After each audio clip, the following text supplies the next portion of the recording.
Well, hello. Howdy there, partner. Howdy, partner. And How you doing, welcome to the Louisiana Hayride with the Muslim Cowboy. Hide your daughters. Yeah. Yeah. How you doing, David? How you doing?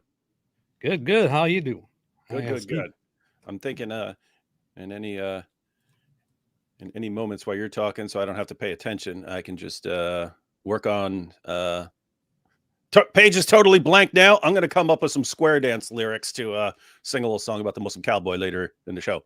Well, ain't that fun? All right. So today we want to look at this fella calls himself a Muslim cowboy, and he's got some interest in little children. He likes little children a lot, it looks like. And we want to expose that Muslim fella, the Muslim cowboy fella. See what it's all about. I'm just jotting down anything that rhymes right now. The first thing I came up with was, if that girl says she won't clean, beat her till her skin turns green. That's perfect. I think this is going to be a good square dance. That's fantastic. That's fantastic. Yeah. What are your predictions about this stream that we're having today? We're watching a video. Is this because I know that the Muslim Cowboy posted a response to me because I linked to it. And the title was something like David Wood says accepts child marriage or some crap like that. So before he even posted it, just when it was what's it called when you premiere? Yeah. Set it up as a premiere so you can see it's coming. So I shared it without even seeing what the heck it was, just because I knew it wasn't going to be good. And then when I clicked on it, it was me and Anthony and Sheikh Uthman. So I don't know if that was the whole video or what, but I didn't watch any of it, so I have no idea what that's about. But Sir Whitemeat was saying that he posted a video that needs a response. I don't know if he was talking about that one, and that's the only one, or if he had posted multiple videos. I have not checked, sir, so I do not know what to expect here. So what we're actually going to do is we're going to review a video from him that is about 6.5 minutes long, or almost 7 minutes long, where he's primarily going after you, but also mentioning me several times, and basically talking about how as a Muslim he's on the right path and we are all wrong, and things like that. And he's pretty insulting. And what? Whoa! So get your Quran ready. Hang it. Yeah, I already have my hand on it. They don't call me Quick Draw McGraw for nothing, man. I am quick to start. And this, by the way, this is a problem with the new reverts. Just as they don't understand what the Quran actually says about child marriage. No, you don't have to wait for puberty. It specifically talks about marrying, banging, and divorcing girls all before they reach the age of puberty. And same thing with Aisha. She hadn't reached, even just as they don't know any of that, but they think they do because people cheer for them so much when they revert that they think, wow, I'm doing everything right. I'm crushing this thing, right? So they think they know what they're talking about. And then they gotta find out the hard way. So anyway, you get these new reverts and they think, hey, we could just keep tossing insults. They don't even know that according to their religion, they are not supposed to be starting insult battles with people who are going to insult their religion in return. Hey, Muslim Cowboy, when you get around to actually reading the Quran, check out Surah 6, verse 108. If you know ahead of time, these are guys who, if I start insulting them, are instantly going to start insulting my prophet and ripping up my book and so on. You're supposed to stop. You're supposed to stop with the insults. So because you may not have a problem with people insulting Islam, there are a lot of people in your community who are very sensitive to that sort of thing.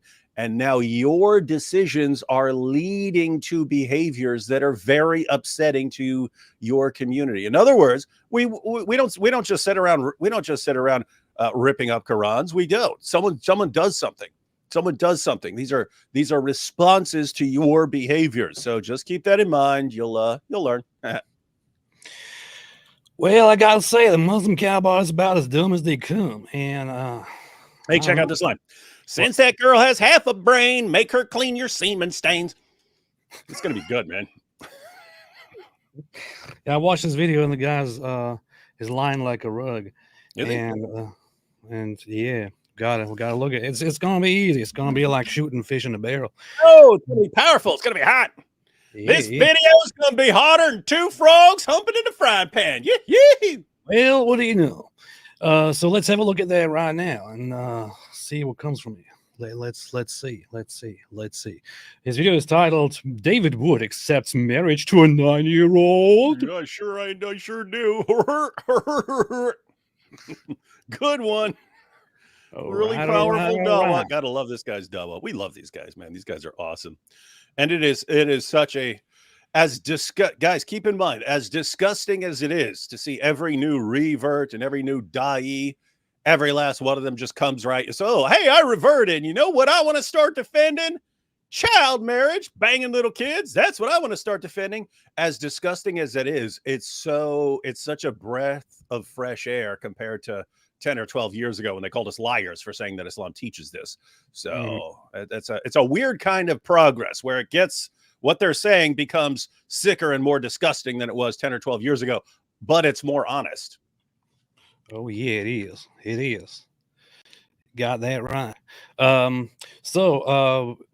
Why is he interacting with us to begin with? He is interacting with us to begin with because to begin with, we made certain tweet responses to him as he was arguing on Twitter or X that marrying little children is completely okay and completely acceptable because according to him, they are not children.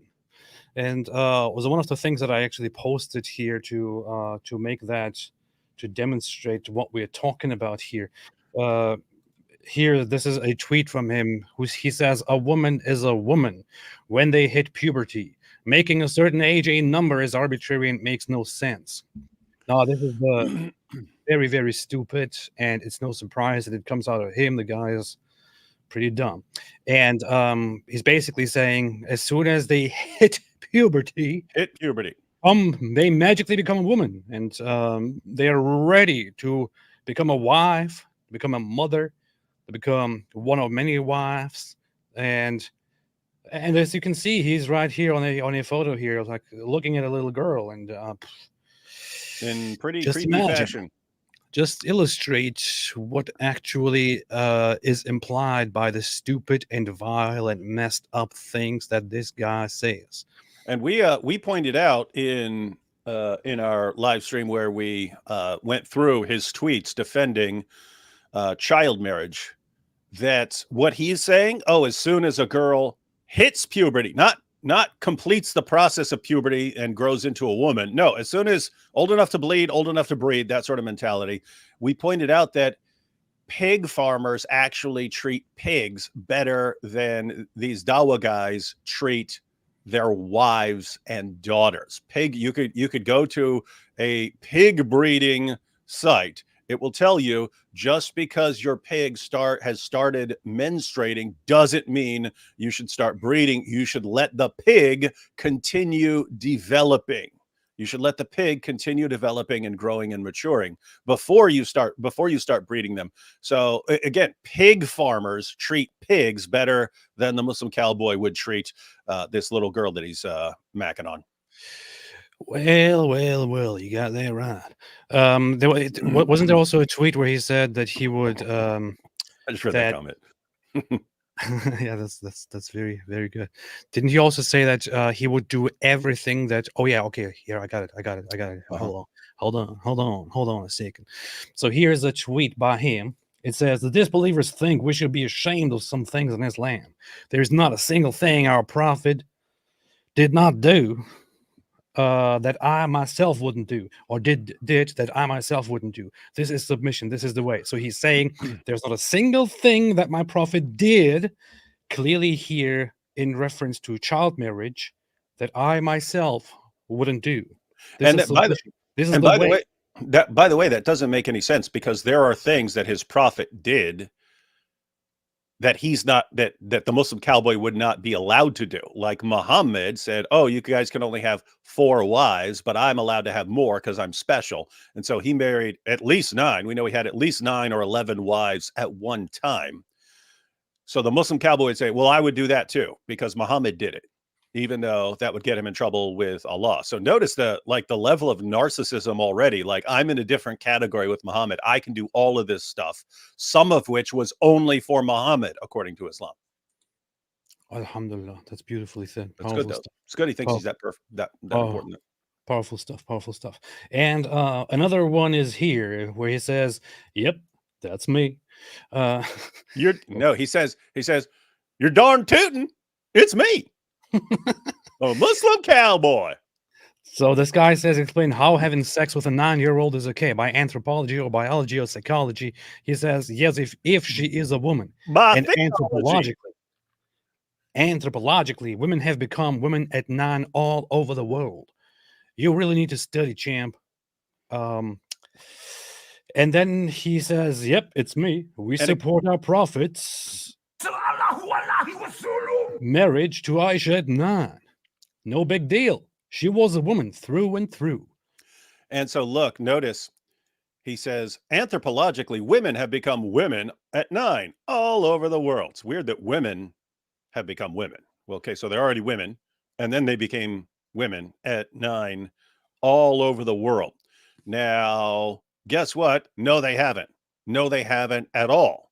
He's defining woman as anyone who has reached puberty. That is insane and disgusting. Who agrees with that besides these guys? Oh, you reached puberty. So notice, following what he said.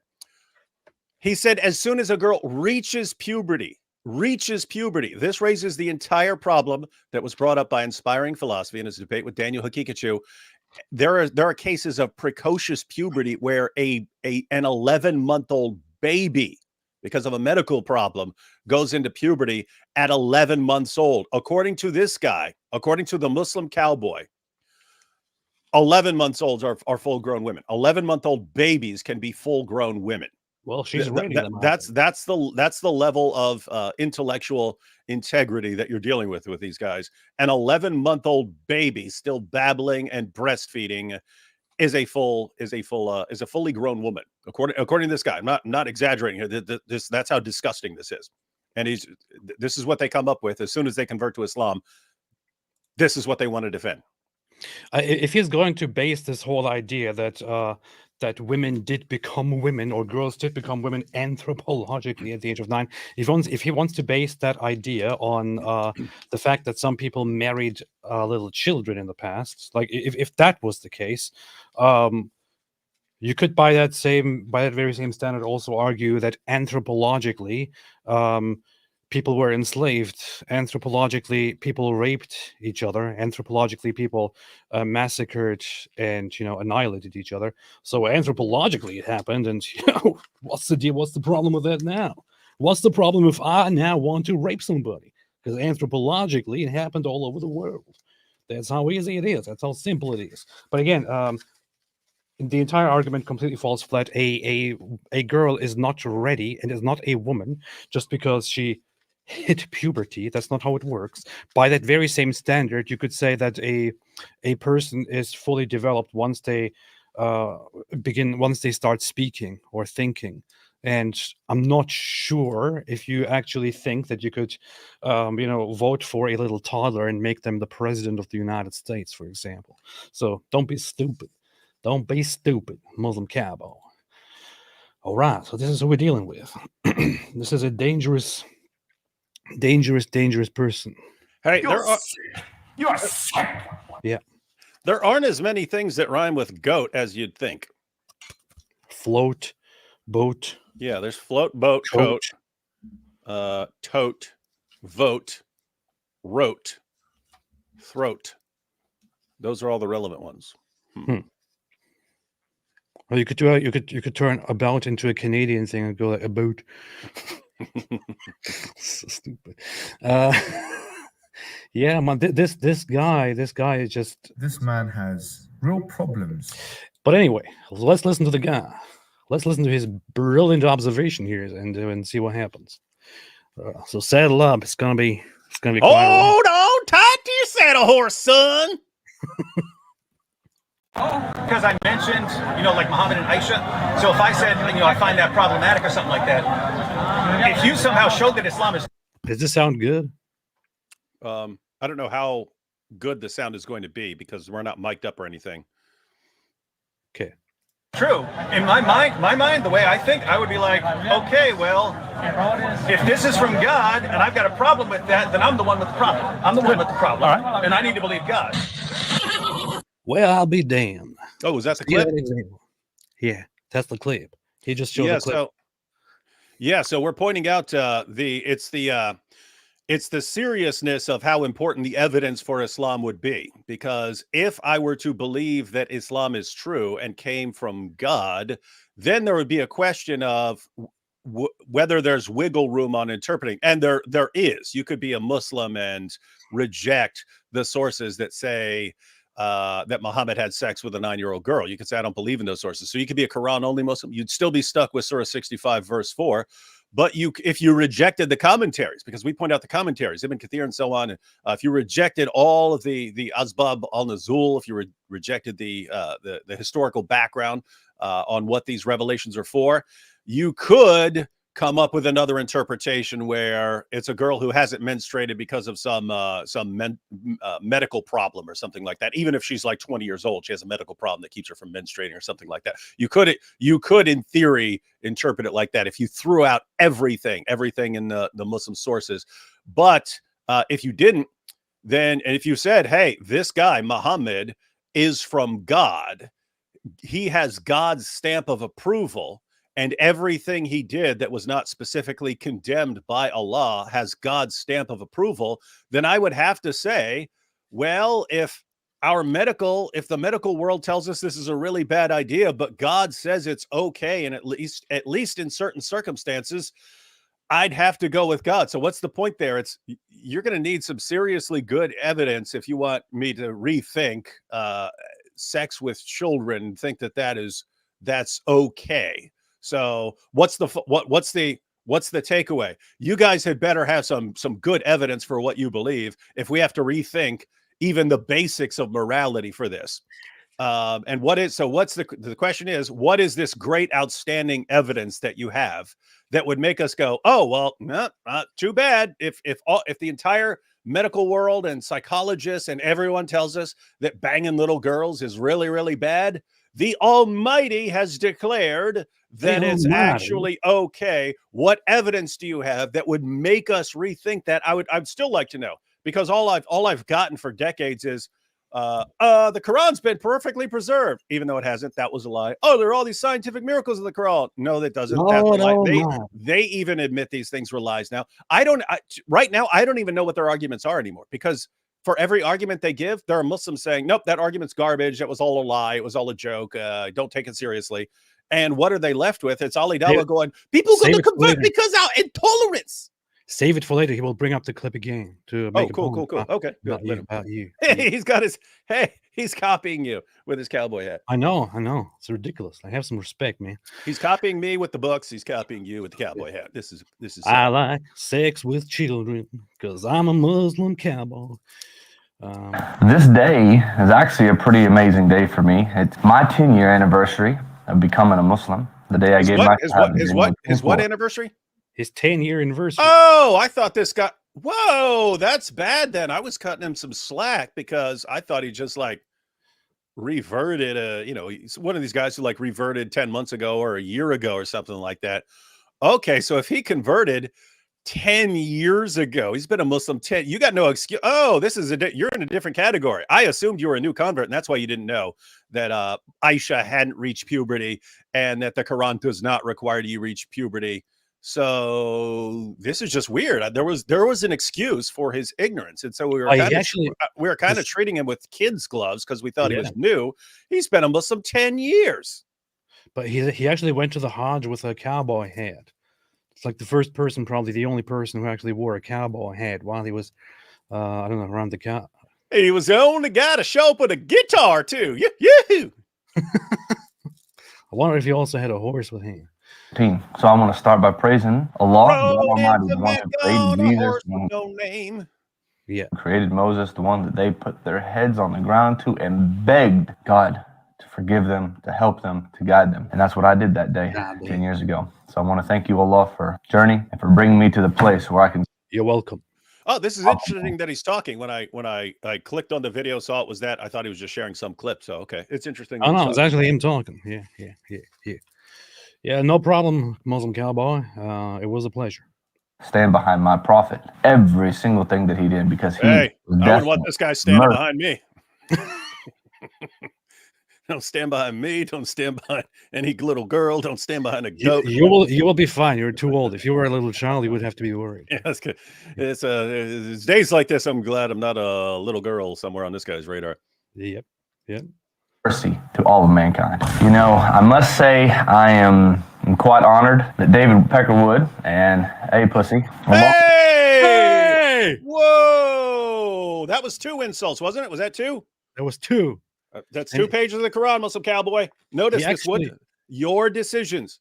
This was your decision, your behavior. You know how we act, and you choose to act in a way that is going to cause us to do this. That's your decision. Okay, you're gonna get a page. That was 2 insults.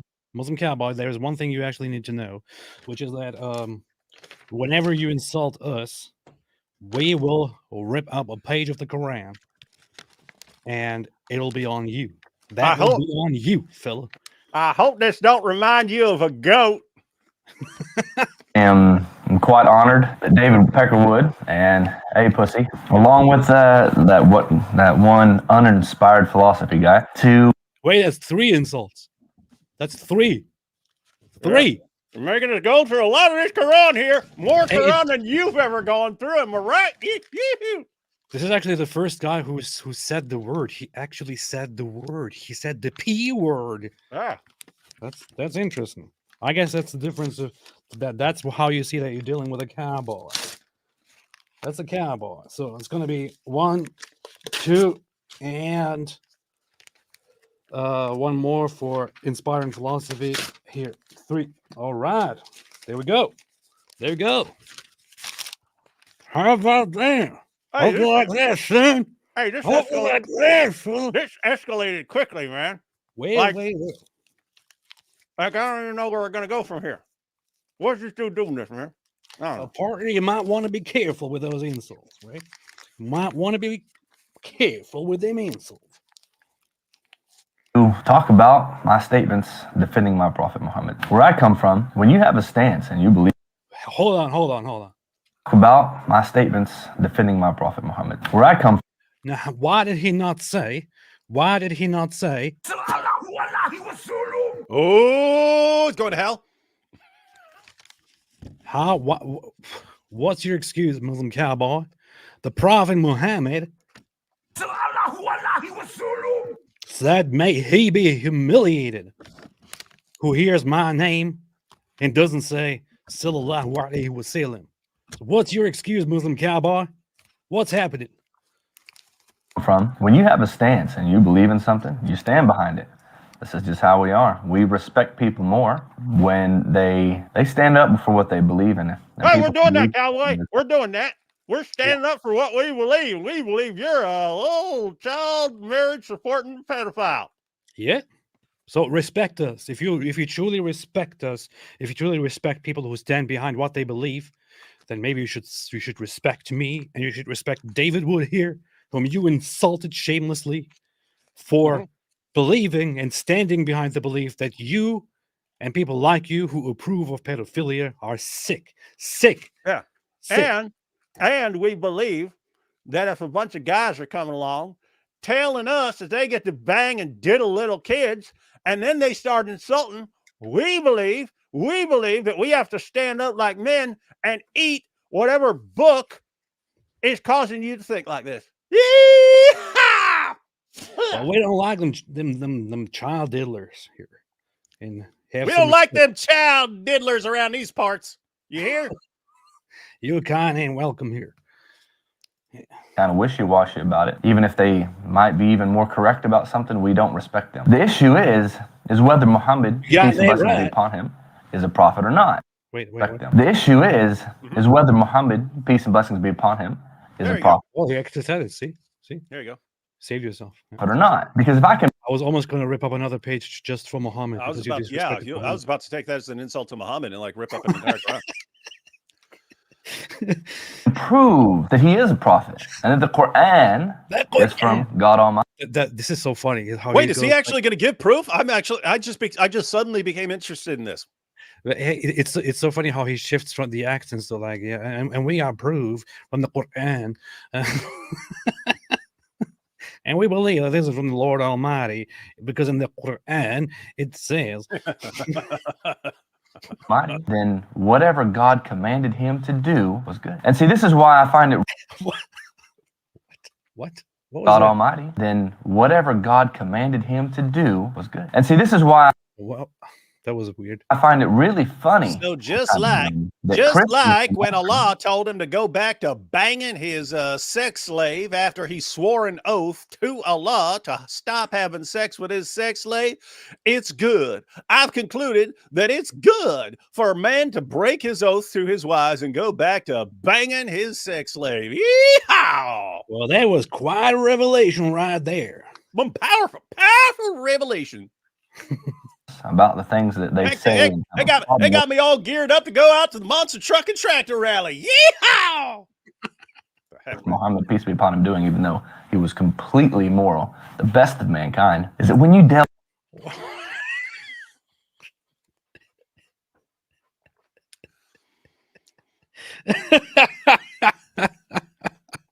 That's the reality of the situation.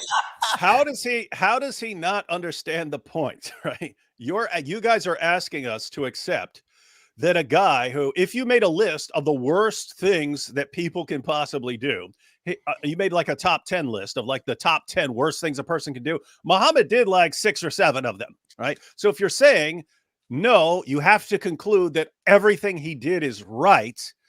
You're going to need some powerful evidence for that. And so in other words, it can't just be a dawah lie. It can't just be something that I'm supposed to mindlessly accept without investigating. That's the point. You're talking about something that requires completely reversing what we mean by ethics and morality. Why should we do that? Oh, because of the perfect preservation of the Quran. Lie. Because of the scientific miracles. Lie. No, we need an actual really, really, really good argument.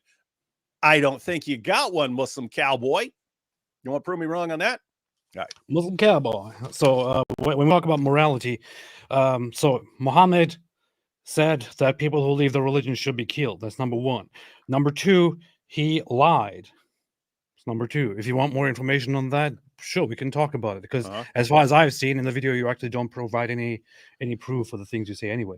Number three, he took multiple wives and made the excuse through Allah's revelation that only he can take a huge number of wives, and all the other Muslims, his followers, they may only take up to 4 wives. He lusted, according to the Quran, after his adopted son's wife, and which resulted in them divorcing and him marrying his adopted son's wife. Number 4, he took slaves. Number 5, he took sex slaves. Number 6, I don't know, there's just so much more. He married a little child. Which of course you won't accept, because here's the problem, Muslim Cowboy. Most people, when they hear these things, they will say, wow, that's really, really, really, really messed up what I'm hearing there. Mm-hmm. But to you will hear those things. You will realize that to most people, this is completely disgusting, but you have already shifted your perspective to everything Muhammad does is morally correct, and he's the most moral character. Therefore, it is impossible for you to accept that any of these things are actually problematic. And the whole world, the rest of the world, will look at you and what you say with disgust. That's the reality. That's the truth here. And they will look at you and they will say, "You're sick. You're sick." That's the problem here. You don't see it. You just don't see it. And we can prove to you that the science completely disagrees, reasonably so, that a girl that hits puberty is not a woman. So the science says definitely that is not the case. But you will not accept that. You will just pretend you didn't see that. You will just pretend you didn't understand that. And you will maintain your position that a little girl at the age of 9, once she hits puberty, becomes a woman, because that is your belief, which is deeply anchored in your head now, and you will not accept any other evidence to the contrary. And that's your problem, Muslim Cowboy. And when you go out there and defend and justify pedophilia and say you would do it too, that's the problem, Cowboy. That's the problem. That's why we are sitting here and destroying you. And it's quite easy to do that, to be honest. And it's he's kind of proving our points and what we do on these channels, because you can take what I said in that Sheikh Uthman clip. You could take that a step further. And so there it's, hey, if you want us to accept Islam, which is going to have to force us to reinterpret all of morality, we need to know why we're supposed to believe in this stuff. And it's going to have to be some good stuff. You could also say, okay, here he's admitting that Muhammad did all this stuff that AP just pointed out. Muhammad did all this stuff. And if you convert to Islam, all of a sudden you're going to start defending this stuff like child marriage and killing apostates and so on. So notice, if we don't think you guys have any good reason for what you believe, and this is the results of your religion, we should really, really be opposing your religion, right? Because as far as we can tell, it's a bunch of horrible, horrible stuff about boning little girls and taking the wives of your own adopted sons and breaking your oaths and all kinds of things. It's all of that stuff that we don't want anything to do with. Killing apostate, we don't want that. And you guys start defending it over nothing, because you hear some stupid idiotic nonsense from some Dawa guy 10 years ago, and you go, oh yeah, well, I don't want to bother investigating what this guy said, so I'll just go with it. Okay, that's a problem. That's a problem for society, that there are people like you. So we're going to respond to you. Yeah, how about Muslim Cowboy, Diddler Cowboy? How about you go out there in Texas? You go out there in Texas and go to people and try to preach to them that it's all right to marry a little child. Say to them, hey, a 9-year-old girl, as soon as she hits puberty, she is a woman, and I would like to marry her. Go around and say that to people in Texas, see how they receive that. Yeah. Maybe you'll understand something. Walk up into an good old, what do they call it? I was thinking about the Blues Brothers, where they said they walked into this country western bar, and they said, what kind of music you got here? And they go, oh, we got both kinds, country and western. And so yeah, Muslim Cowboy, you walk into a good old country western bar and you tell them you sport child marriage here. See how that goes. You mean a saloon? Yeah. Sandman says, AP and David Wood, you know it's going to be good. Jihadis who want a child bride, there's no place to hide. The Dawah guys cried, their arguments died. Well, that's a pretty good one right there, Sandman. Appreciate it. And they really don't get it. They're all obsessed with like showing how base they are now. We're based. We're defending child marriage. And guys, hold your horses. They don't know. They don't know what they're doing. Hold your horses. I want to read some super chats before we continue. Ari Wasserman said, boys like Muslim Cowboy have a predisposed morality from Alan. From Alan, my good friend Alan. Which is why they know that starving to death is bad and touching chilling is good. I know, that's the problem. That's why we're here. That's why we're here. That's why we're here. And we're doing this. Became my YouTube member. Thank you so much. And welcome to the club. Welcome to the club. Los ojos son las tierras de las. Yes, okay. I get what this is. yeah. Los ojos. Yeah. Jeremy Mott said, time to eat Quran pages. Yeah, way ahead of you, Jeremy. Gonna eat them Quran pages, all right. All right. ES1002 said, do you guys prefer brown or silver showers? Boy, I prefer all them golden ones. Jesse said, Morin Cowboys gunning for David Wood and AP looking for showdown at high noon. In for a surprise here. Giddy up. A VGK fan 37 said, doing God's work. May Jesus bless you both. Oh, well, thank you so much. I appreciate it. Appreciate it, fella. Earthman's Fake Blood said to settle the question raised yesterday, Mo used to balance D.L. Calby's balls on his nose. What? That is why he was called the seal of the prophet. Because seals can balance a ball on their noses. Oh, man. Didn't expect that at all. Glad we got that mystery solved, though. Thank you. That's cleared up. We can continue. Jojo Momo said, AP, whom would you expect? Say the following. How can it be human trafficking if the parents consented? I'd go with Fareed. If Andrew Tate was partnering with Fareed, that could work. Yeah. Ari Wasserman said, that's an even more disgusting phrase than Muslim Cowboy. Muslim Cowgirl. Oh, what's an even more? Muslim Cowgirl. That could be one of his possible potential nicknames. Since he's coming out with insults, since he's choosing to do insults. Watch and said Muslim Cowboy needs to be on trial on the ICJ. Well. Keep a Bullet says, I've read that Israel passed a basic law in 2018 that says that only Jews have a right to self-determination. Is it true? May the great deceiver bless you. I don't think that's what it says. Keep a Bullet. I don't think that's what it says at all. Pronad22 said, to our cult leader, thank you so much. I appreciate it. Enlarging the cult here. Rescue Life Inc. said it's okay if the farmer gives consent. Yeah, we're talking about goats here and horses. Vinnie the Pooh said she was 9 years old. Try that in a small town. Yeah, how about you try that, Muslim Cowboy?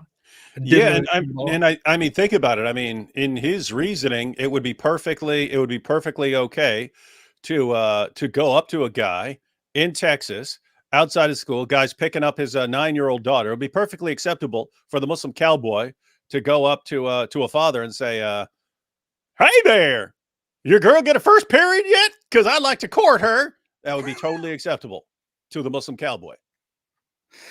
I mean, seriously, this is amazing. I mean, it's not just that this guy has a disgusting view.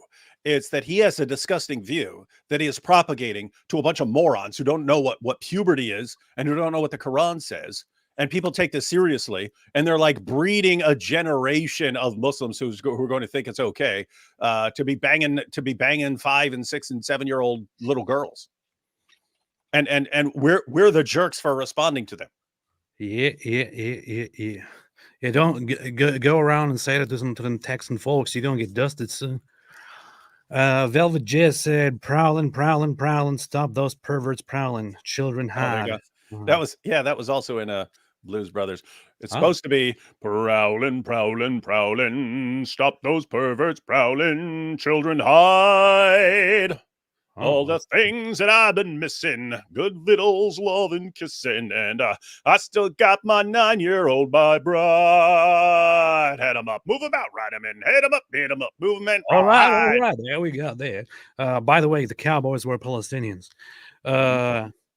G. Benedicta. Wait a minute, did I just skip that one super chat that I marked here?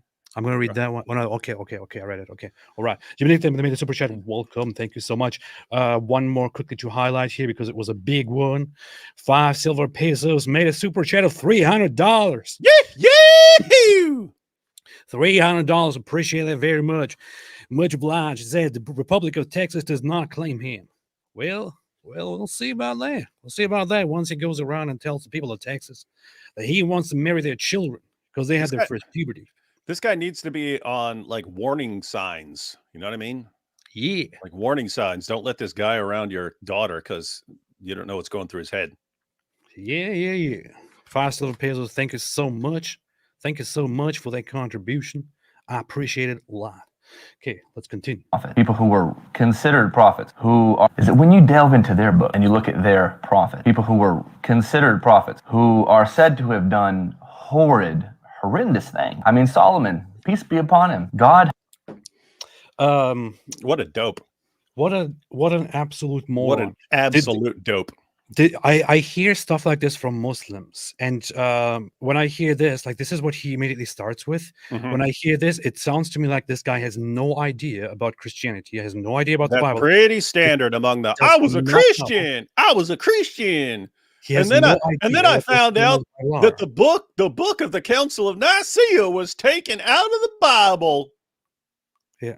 He literally just basically said the people in the Bible did bad things. Well, yeah, because the people in the Bible are part of a larger narrative. They don't have that same concept that you have in Islam, in the Quran, where everyone mentioned is a prophet and none of them makes any mistakes ever.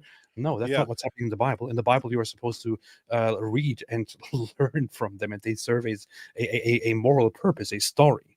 This guy doesn't know this. Yeah, guys. So yeah, it's disturbing that he doesn't know. Like, wow, there's a completely different view of people in the Bible, even prophets in the Bible from prophets in the Quran. In Islam, there's a doctrine. It's called Ismat al-Anbiya. That's Allah's protection of the prophets.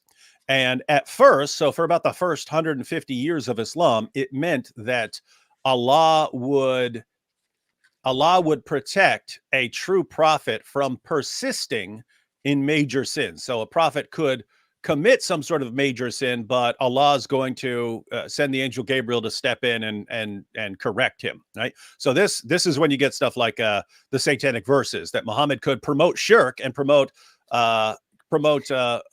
praying to multiple pagan goddesses. Don't forget that the Muslim Cowboy says he would do anything that Muhammad did. Okay, Muhammad told his followers to pray to pagan goddesses. But later on, the doctrine got modified by theologians so that it wasn't Allah will protect a true prophet from persisting in major error. It became Allah will protect a prophet from committing any sort of significant error. And once that became the view, and so they have to view Muhammad as anything that Muhammad did. It obviously can't be bad, but they think that all prophets are like that. And then they saddle us, no pun intended, Muslim Cowboy, they saddle us with that same view, and they think, oh, that's what they believe about prophet. No, we believe prophets are massive screw-ups. When God tells Jonah, go preach to those people, and Jonah says no and runs, we don't say, oh, therefore it's good to run away and disobey God. It's good to disobey God and tell God, no, I'm not doing that. I'm not preaching to those people over there. That's good because a prophet did it. We don't think like that. We think that God takes people who are sometimes massive screw-ups and uses them anyway. That's our view. So in other words, if you're saying, look, when our prophet does something, that's God's stamp of approval. Yeah, but we go to the Bible and these prophets got God's stamp of approval. No, they don't. They don't have God's stamp of. They'll have God's stamp of approval on the message that they were preaching that was from God. You don't have their God's stamp of approval on everything they did. That's ridiculous. And these guys over and over again are condemned in the, I don't know what he's about to say about Solomon, but Solomon was condemned repeatedly. He was condemned and punished in the Bible. So, because in Islam, because in the Bible, we don't have that thing that you're talking about. Muslim Cowboy. You couldn't track an elephant in snow. You wouldn't know dung from wild honey. Muslim Cowboy. I'm looking up insults. Yeah, I was just thinking, is he looking up redneck insults?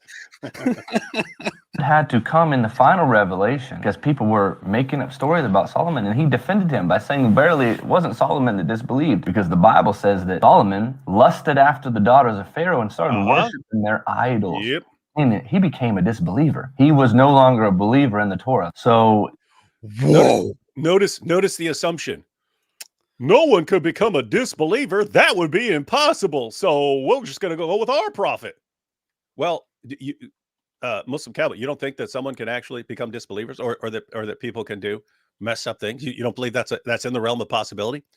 It's kind of weird because it's like they make idols out of human beings. They think, this guy got a message from God, therefore this guy's perfect. It's like but I mean, think of a because Quran only Muslims point this out with this kind of like idolatry of prophets in Islam. If a prophet is basically a mailman who delivers a message, imagine a mailman delivering you a message from, let's say, the President of the United States or something, and the mailman brings you the message and said, here's the message from the President of the United States, and you say, oh, the mailman brought me the message, therefore everything he does in his entire life is perfect, and everything this guy does in his entire life has the stamp of approval of God and the president. Like, what are you talking? Are you stupid? But that's anyway, that's what they think. That's what I think. There is something that needs to be established, which is that in the Bible, it's not like the Quran, where the Quran just it creates these fake stories. The Bible is talking about people that actually existed, and reports about people that existed as if they actually did exist. It's not a fantasy world that is creating. Solomon is is an actual person, is an actual king, is an actual ruler, and he makes many mistakes. He does things that a human does. Prophets are not gods. Prophets are not gods. When you look at the Muslim perspective on prophets, you could say that by Islamic logic, that Muslims take their prophets as lords besides Allah, because they consider them perfect. They consider them free of flaws. It's ridiculous. That's not how it is in the Bible.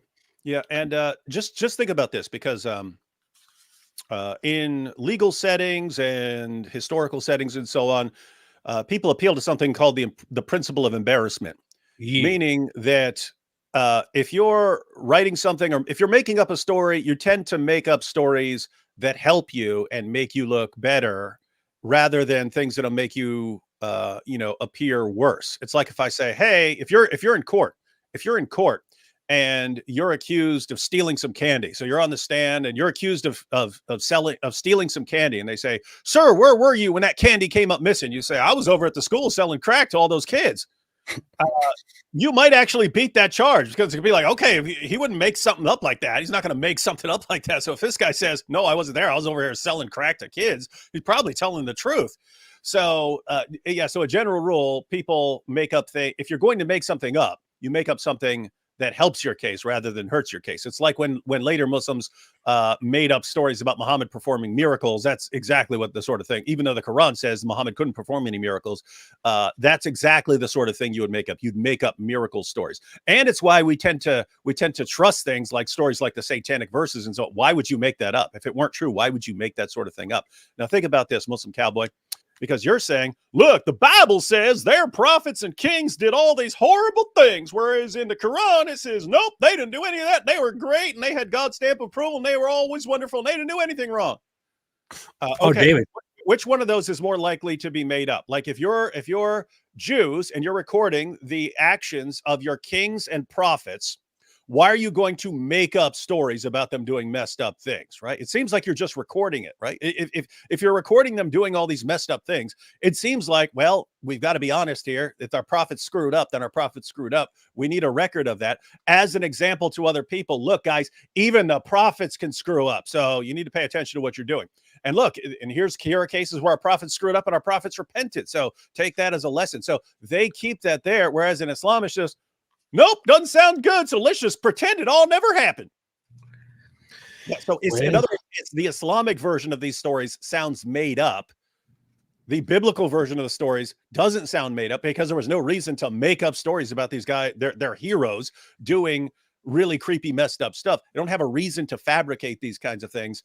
In Islam, there is a reason to fabricate things, because you have a distorted view of things. So sorry, sport, you've got some problems here. This fella can't tell a skunk from a house cat. I heard this part. It's going to get worse. Is it? In just a little bit. I don't believe that. He makes a mistake that all the Muslims make because they're ignorant of how the Bible works. This is a big deal, and their prophets in the Bible. Did he just put big deal on the screen? Yeah. But listen. Okay. Oh, this is a big deal, and their prophets in the Bible did horrendous, terrible things. They actually raped women. They actually slept with their own family members. Where was this? All right, Muslim Cowboy. Like I'm glad. I'm perfectly happy to say this prophet did this messed up thing. Where's a what is he? What? Yeah, let's see what he's. I know what he's talking about. He's not going to clarify it. Muslim Cowboy. Is he talking about Lot?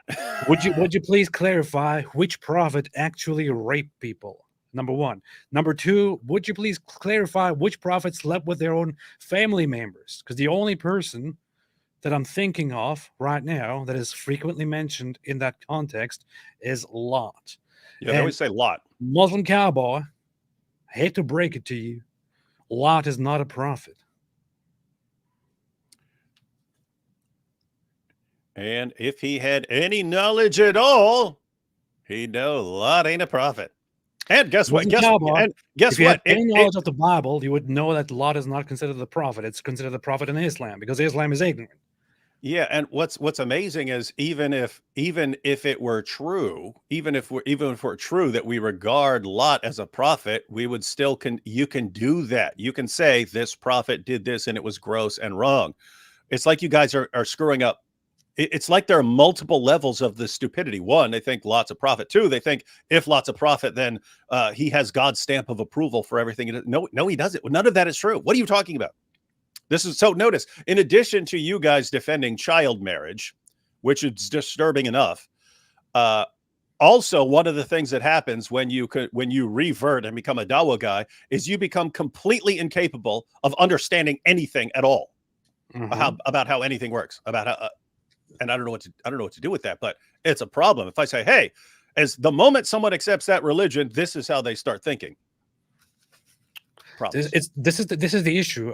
This is why I think that this guy is a typical case of one of those converts who convert to Islam and then act like, oh, they figured it all out. They understood Christianity completely, and it obviously didn't make sense to them. And now they are part of Islam, and they can interpret everything from the Islamic perspective as if they knew what they were talking about.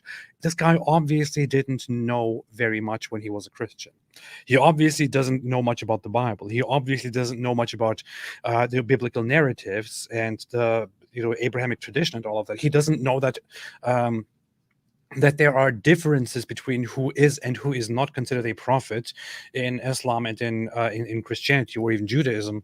He doesn't understand that prophets are treated entirely differently.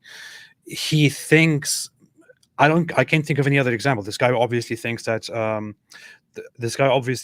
Lot was a prophet because that's how Muslims view it, because everyone who is mentioned in Islam is somehow a prophet, and that is what he's implying here. Plus, when he says that they actually raped people, I don't know what he's talking about there, but I'm sure he can clarify that.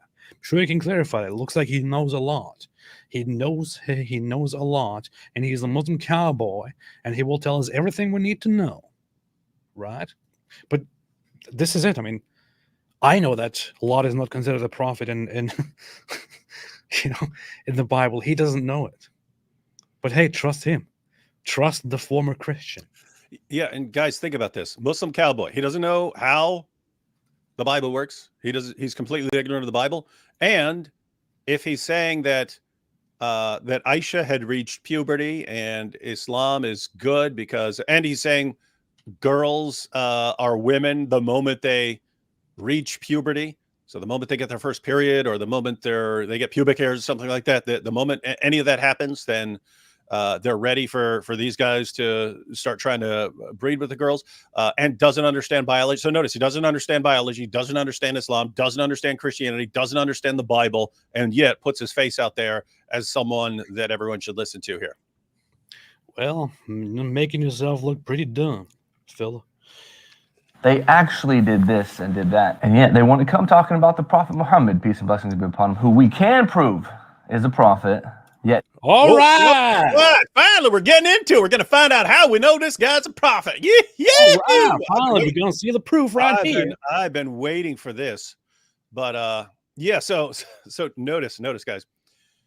It's but people in the Bible did bad things. Therefore, they're being inconsistent when they criticize Muhammad for doing bad things. No, because the claim is that Muhammad's things that he did that were bad aren't bad. We acknowledge the bad things that people did in the Bible. What you're saying that they're not bad because Muhammad did them. That's a completely different thing. If Muslims were claiming, let me go ahead and state it here. If the claim of Islam were Muhammad is massively screwed up. This guy is such a sick, twisted pervert that he banged a 9-year-old prepubescent girl. He took the wife of his own adopted son. He gets caught banging his slave girl in his wife's bed, and his wives get mad, and he swears an oath, and then he breaks the oath because he gets a revelation. If the message were, yeah, Muhammad did all these things, look at how screwed up he is, the Quran condemns all these evil things that he did and rebukes him for doing these evil things. But nevertheless, God can even use this complete scumbag to deliver a revelation. If that were the status of Muhammad in Islam, I wouldn't be criticizing the things he did. I would say, yeah, the Quran's right. This guy's massively screwed up. I agree with that. So let's see if we can actually trust him as a prophet. But the horrible things that he did wouldn't be an issue for believing in him if it was acknowledged that these are horrible things according to the religion. That's not the case. That's not the case, Muslim Cowboy. It's up. He banged a little girl, therefore it's good. We can all bang us some little girls. Yeah. You got that right, David. Got that right. Difference here is that Muhammad is considered the perfect messenger, the perfect example for all humankind to follow. And if you glorify that, I was going to blurt out something. If you're going to glorify that child molester, that child diddler, a rapist, a slaver, murderer, liar, then we have a problem. We have a problem, son, because in the Bible, people who are considered prophets or even other figures are not perfect moral characters. The Bible teaches you morals. The Bible teaches you morals. What the stories of those prophets you're talking about, you damn fool. And look at this. This guy doesn't know anything about Christianity. He claims that he leaves it and becomes a Muslim, and then all of a sudden, what? Starts banging little kids. Learn it here, folks. Don't leave Christianity for Islam. You're gonna want to start banging little kids. Yeah, that's true. That's true. Yeah, again, guys, this isn't us claiming it. It's these guys claiming it. Yep, that's right. Dakota Dog said Muslim goat boy would actually get drugged behind a horse by real cowboys as fast as you can say pedophile. I got suspended on X for flaming this type of evil individual. Well, you're doing a good job. It's a heroic act. Isn't it amazing though that you can defend you can spend all day defending pedophilia on platforms, and if you expose them, you get in trouble. Yeah, that's right. That's right. I've seen this. Not even in the context of Islam, but it was an issue like a year or two ago where YouTube was blocking all these accounts of people, like just ending their accounts and so on, for people who are exposing other people who are using a platform to to groom children or grooming children. And then people are exposing, like, look what this guy's doing. He's using his Twitter platform to groom these kids and so on. And YouTube's banning these accounts. So anyway, some sick stuff. But that's some real sick stuff. Real sick stuff. And somebody needs to put an end to that. Ezekiel, Jalen said Ezekiel 16:6-8 shows the girl is fully developed before she's ready for love. Yeah, people brought that up before. Yeah, it talks about her breasts being developed and yeah. I'm not going to read that. FH said, David, I'm Muslim turned agnostic. I have Qs. DM. Yeah. David doesn't accept DMs. Yeah, don't be sliding up into my DMs. And don't be sliding up. Don't be perv. Oh, David, you're so cute and manly. What the heck? Yeah, that's all people people text to David all the time. Leave him alone. He's sick of this. Mr. Mag made super shekels and said, does he ever say children or girls? He just says women. Does he not understand female have to grow up? No, they don't have to grow up because they're ready as soon as the Muslim Cowboy says they're ready. Yeah, that's the problem with what's going on here. He says as soon as a girl hits puberty, she's a fully grown woman. And as IP pointed out in his debate with Daniel Hakikachu, there are cases where, because there's something called precocious puberty. That's where something's off balance and people hit puberty much earlier than normal girls.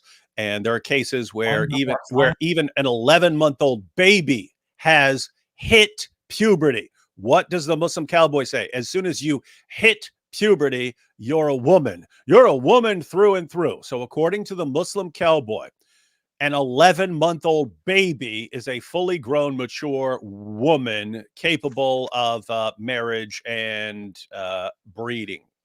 We got it right here, David. Of physical maturity, it becomes permissible for the husband in Islamic law to have marital relationships or consummate the relation with his bride. And this is the example of the Prophet, peace be upon him. Do you know what precocious puberty is? Starting puberty unusually early. I have my PhD in precocious puberty. From a man marrying a 5-year-old that started precocious puberty. You can 5-year-old marriage even as an infant, but that doesn't mean that sex is allowed. Could a man have a marriage to a 5-year-old consummated if she started precocious puberty? If she starts showing signs of physical maturity, then yes, that's permissible. As I What said, about age 4? if there are signs 3. So this is something that becomes biologically impossible because I have a puberty, study there are that shows no. it goes as early as 11 months. Well, that's something that the parents would not. See, the thing about Islamic marriage is that parents are involved at these ages, and when you look at, You heard it right there. Another diddler here, together with the Muslim Cowboy diddler, saying you can have sex with a little child as soon as she shows signs of maturity. The age of 4, age of 3, and even 11 months old, possibly. I don't know what to say. Them diddler folks. He did none of the things that are accused of the prophets in the Old Testament, but rather he was the upholder of justice. He was the upholder of mercy. He was the upholder of justice, and he brought mercy to a... He brought mercy. He brought mercy to that prepubescent little girl. Oh, yeah. He brought mercy all over her. He was an upholder of justice. He was an upholder of mercy. He was an upholder of... He brought mercy. He was an upholder of the garments on which semen was that Aisha had to scratch off constantly because he had, for some reason, a never-ending supply of semen all over his body. I mean, listen, it's just with this mindset, Muhammad was perfect. He was perfect. He did nothing wrong. Muhammad did nothing wrong. With that mindset, you can just explain every single thing that Muhammad did as having a justifiable reason. Like Muhammad got rid of the 3 main Jewish tribes that existed in Medina. Of course, he found a reason for every single one of those and collectively punished them. Some of them he was he was given an inspiration, a revelation that they are plotting against him, and he used it as an excuse to fight them and to expel them. Others, because there was a disagreement and then a claim that they betrayed the Muslims during war, the entire tribe was executed, and their children and women were taken as slaves.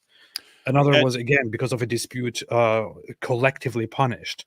And he raped, he took slaves, he did all of these things. But hey, and the Muslim cowboy says he would do anything that Muhammad did. Okay, Muhammad chopped the heads off of between 600 and 900 Jews. So the Muslim cowboy is saying, well, if Muhammad chopped the head off a bunch of Jews, I'll chop the head off a bunch of Jews. Yeehaw! To be honest, I don't think that's a very good thing to bring up when you're talking to somebody like Muslim Cowboy. He's probably getting excited just by that thought. He's like, Jews? Of course. I don't know. I don't know what excites me more, killing Jews or banging girls. To kill some Jews. That's probably one of the things. Swiss Apologetics said, AP, you're actually right. Hitler got many ideas from Islam, but he also got some wrong. Oh, wait, I'm supposed to read this in proper accent here. AP, you're actually right. Hitler got many ideas from Islam, but he also got some wrong.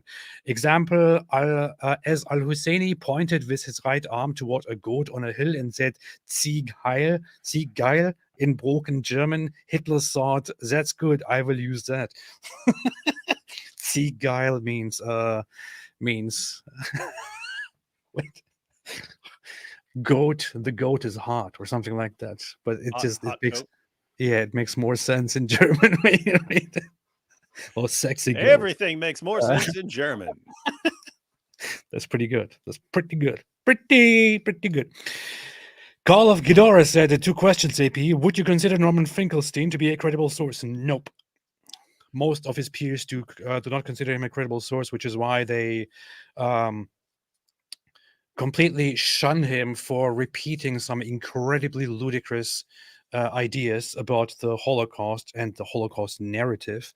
And of course, he says, they are shunning me because I speak so much truth and they cannot handle it. But the guy is just a complete lunatic. But he's cited always as the authority, although the vast majority of his peers completely disagree with him. For some reason, the anti-Jewish people take him as the good Jew and will bring him there and will say, look, this guy is a scholar and he agrees with us. Well, 95% disagrees. So what about that? No, I don't consider him good at all. Are you familiar with the poem of Havamal? Nope. Doesn't tell me nothing. Ansett Lee said, comparing Buddha, Jesus, and Momo. Guess who would give me anxiety when he says, I love children? That is an important point. Like someone, if you somehow knew that someone has no intentions of being attracted to children, I love children is a lovely thing to say. If it comes from a guy who is sexually attracted, and that's the point of like you showing the picture, the photo of the Muslim cowboy talking to a little girl. If this were some guy we trusted around little girls, that would, it's just a guy being nice to a little girl. If it's a guy who's attracted to little girls, that's a completely different story. Yeah. Salmon said AP doing Finkelstein is just his Peterson impression. I know. I only heard Finkelstein speak a few times, and they kind of, their voices sound a little bit similar, Jordan Peterson and his. So I guess I'm just going to the Jordan Peterson impression because I can't really do the Finkelstein. I still can't believe I can't find Russell. What's his name? Russell what? Russell Brand's. Russell Brand. Oh, yeah, I can't. Yeah, but his impression of Jordan Peterson was absolutely hilarious. I don't know how I'm going to find it. Am I going to have to watch every interview the guy's ever done to figure out what interview I saw that in? And I talk about Jordan Peterson quite a bit. All right, it's like Jordan Peterson walking around. Oh, the lobster is going to go over here with the lobster. Oh, my goodness. I also personally talked to Jordan Peterson. I think he has some good points, yeah. He had some great points about the imperialistic dogma that's being perpetrated in our society. Ansett Lee said, oh yeah, I already read this. Shake It Off said, did you hear about the original Surah 65:4? It was eaten by a goat. As for those goats who have not yet menstruated, 3 months is their iddah. Oh, I didn't know that. That's interesting. That's a good knowledge. Yeah. And guys, I have to point out, like completely seriously here. Most people are familiar with not necessarily the reference, but they've heard the story. So Sunan Ibn Majah, 1944. That's where Aisha says, hey, Muhammad died and everyone's focused on preparing his burial. And oopsie, a tame sheep came in and ate the verses about breastfeeding grown men and about stoning adulteresses. That's why those verses aren't in the Quran anymore. Oopsie. Right. So lots of people are familiar with that story now because we've popularized it. But according to some of the later Muslim works that dealt with things that came up missing in the Quran, Ubay ibn Ka'b said those two verses, the verse of stoning and of breastfeeding adults, those were in Surah 33. According to Ubay ibn Ka'b, more than 200 verses were lost from Surah 33. More than 200 verses were lost from Surah 33. It said it was originally as long as Surah Al-Baqarah, which is the longest chapter in the Quran. Now it's one of the short ones. And so why? The point was Aisha's sheep didn't just eat those couple of verses. That sheep ate a ton of Surah 33. And what's amazing is Surah 33 is still the most disgusting chapter of the Quran. That's where you have Muhammad, Allah telling Muhammad that he has to bang his adopted son's wife. That's where you get that Allah has to abolish adoption because so Allah abolishes adoption in order to justify Muhammad taking the wife of his own adopted son. That's Surah 33:50. That's where Muhammad is told that he can break the 4-wife limit. There's all sorts of creepy stuff in Surah 33. And that's what was left after the ladies did their selective sheep editing. So the question is, what else was in that sick chapter? The sheep ate my Quran verse. Sheep ate my homework. GL Benedicta said, my previous super chat left out the message. I bet it was the Jews. I bet so too. I agree. It's always the Jews. I sent contributions to the Muslim Cowboy song to AP via message on Twitter. Share with David. Super shekels are for music video. Oh, I'll check it out. I'll check it out in a second, in a little bit. Max Galaberman said, Brokeback Mecca. Chloe L. Hey, Chloe, what's up? Brokeback Mecca is too perfect. We need to do something, some sort of skit called Brokeback Mecca. Yeah. I mashed up Dr. David's Muslim Cowboy song. Be sure to check it out. Your ears may bleed. I will check it out. We might need that. We might need that. We might need to check that out. Jeremy Mott said child diddlers will end up on the black top. Huh. Indeed. Indeed. Mary C said, me and my BF watch you every time you're live. I'm in the hospital alone, but watching this makes me feel at home and like he's right next to me. That's very nice. Very cute. Why are you at the hospital? Hope you're fine and everything is all right, Mary. 8 My Cereal says, thank you, Ridwan, for saving me from justifying pedophilia.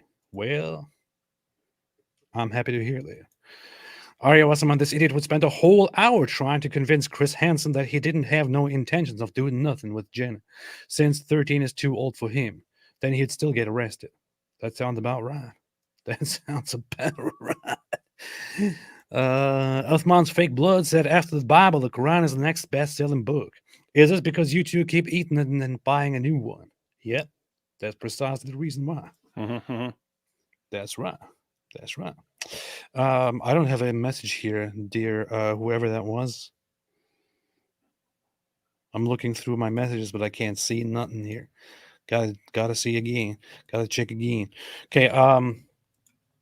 All I see is death threats by pro-Palestine people. Emmanuel said, AP and David Wood. Dan Ginson points first century mosque after 632 AD. All facing to Petra, not Mecca. Later on, Abbasid changed it to Mecca. Also, the Quran. Any idea? I would say, with all respect to Dan Gibson, that I don't, on the surface, completely agree with their findings, and I don't think that it was actually possible for the Abbasids to change the direction or the mosque or even the place of the Kaaba from Petra to Mecca. There was already at that time too much dispute among the Muslims themselves for that to possibly happen. I don't think that's possible, with all due respect. And when it comes to mosques facing Petra, we have mosques possibly facing Jerusalem or being randomly placed at some point. To that, I can't say much, but the whole idea that until a certain point, the Kaaba was somewhere else or Mecca was somewhere else, like Petra, and was later relocated, it does not seem plausible to me at all. David, what do you say? Yeah, no, I have mixed feelings. There is something wrong with the standard Muslim narrative. Has holes. I remember looking this up a while back. There are some disagreements, like when saying, this mosque faces this exact direction and so on. And there are other people who've gone and said, actually, that mosque doesn't face that direction. Or there's a lower level where a different mosque is facing a different direction and so on. And so they're not necessarily all facing this specific spot. But I also read from a scholar, and I don't know if he's right. That's kind of the point. But I know there's disagreement about this stuff. But I was reading one guy who's sort of the expert on how things worked back then. He pointed out they're not thinking in terms of such and such degrees east is where Mecca would be. That he's saying they're actually like looking at star formations and trying to align their mosques in certain directions based on star formations and so in other words, they're not trying to make things face in a direction like we think. Giving 5-hour responses to every super chat. I will never get through this. Well, okay. I'm just giving my thoughts. I'm sorry. I'll just keep quiet. Restricted to 5 words each. You already read this, so why are you going to read everyone 10 times? I'm so sorry. Knox said, if this guy owned a cattle ranch, I'd choose the cow. Wait. Hang on. Hang on. That one actually, that's the start of a square dance. Go back to that one. I can't. I marked those and then I unmarked those. It's gone. What was it? It said something about cattle ranch. Let me see. If they wait a minute, where's that? If this guy owned a cattle ranch, I would choose the cow. Oh yeah. Say you got to focus on meter with the square dance. If he owned a cattle ranch, da da da da da da da. Right. Oh yeah, that's good. That's good. If he owns a cattle ranch, grab a goat and have a dance. You see what I'm saying? You can, any of this stuff works. Yeah, jot it down right now. Jot it down. Bilbo back photo back and said, "Pedo cowboy, yeehaw." Well, I'm the pedo cowboy playing my guitar. I like little children. Near and very far. Bryce Rogers said, if the prophet Mo Yuli Luli Awasalata lived in Texas, he would have been put through death row 15 times over. Well, that's true. That's true. White Lily said, my daughter 10 is a fan of you guys. I caught her on laptop listening to the stream on her laptop. I'm now scared because she knows things. Yeah, really? That's messed up. Yeah, she knows about Mom, why are the eyes the leather strap of the anus? What's that mean? Protect her from learning about the leather strap. David, careful with the leather strap. We have 10-year-olds watching. Okay, let's continue. The upholder of mercy.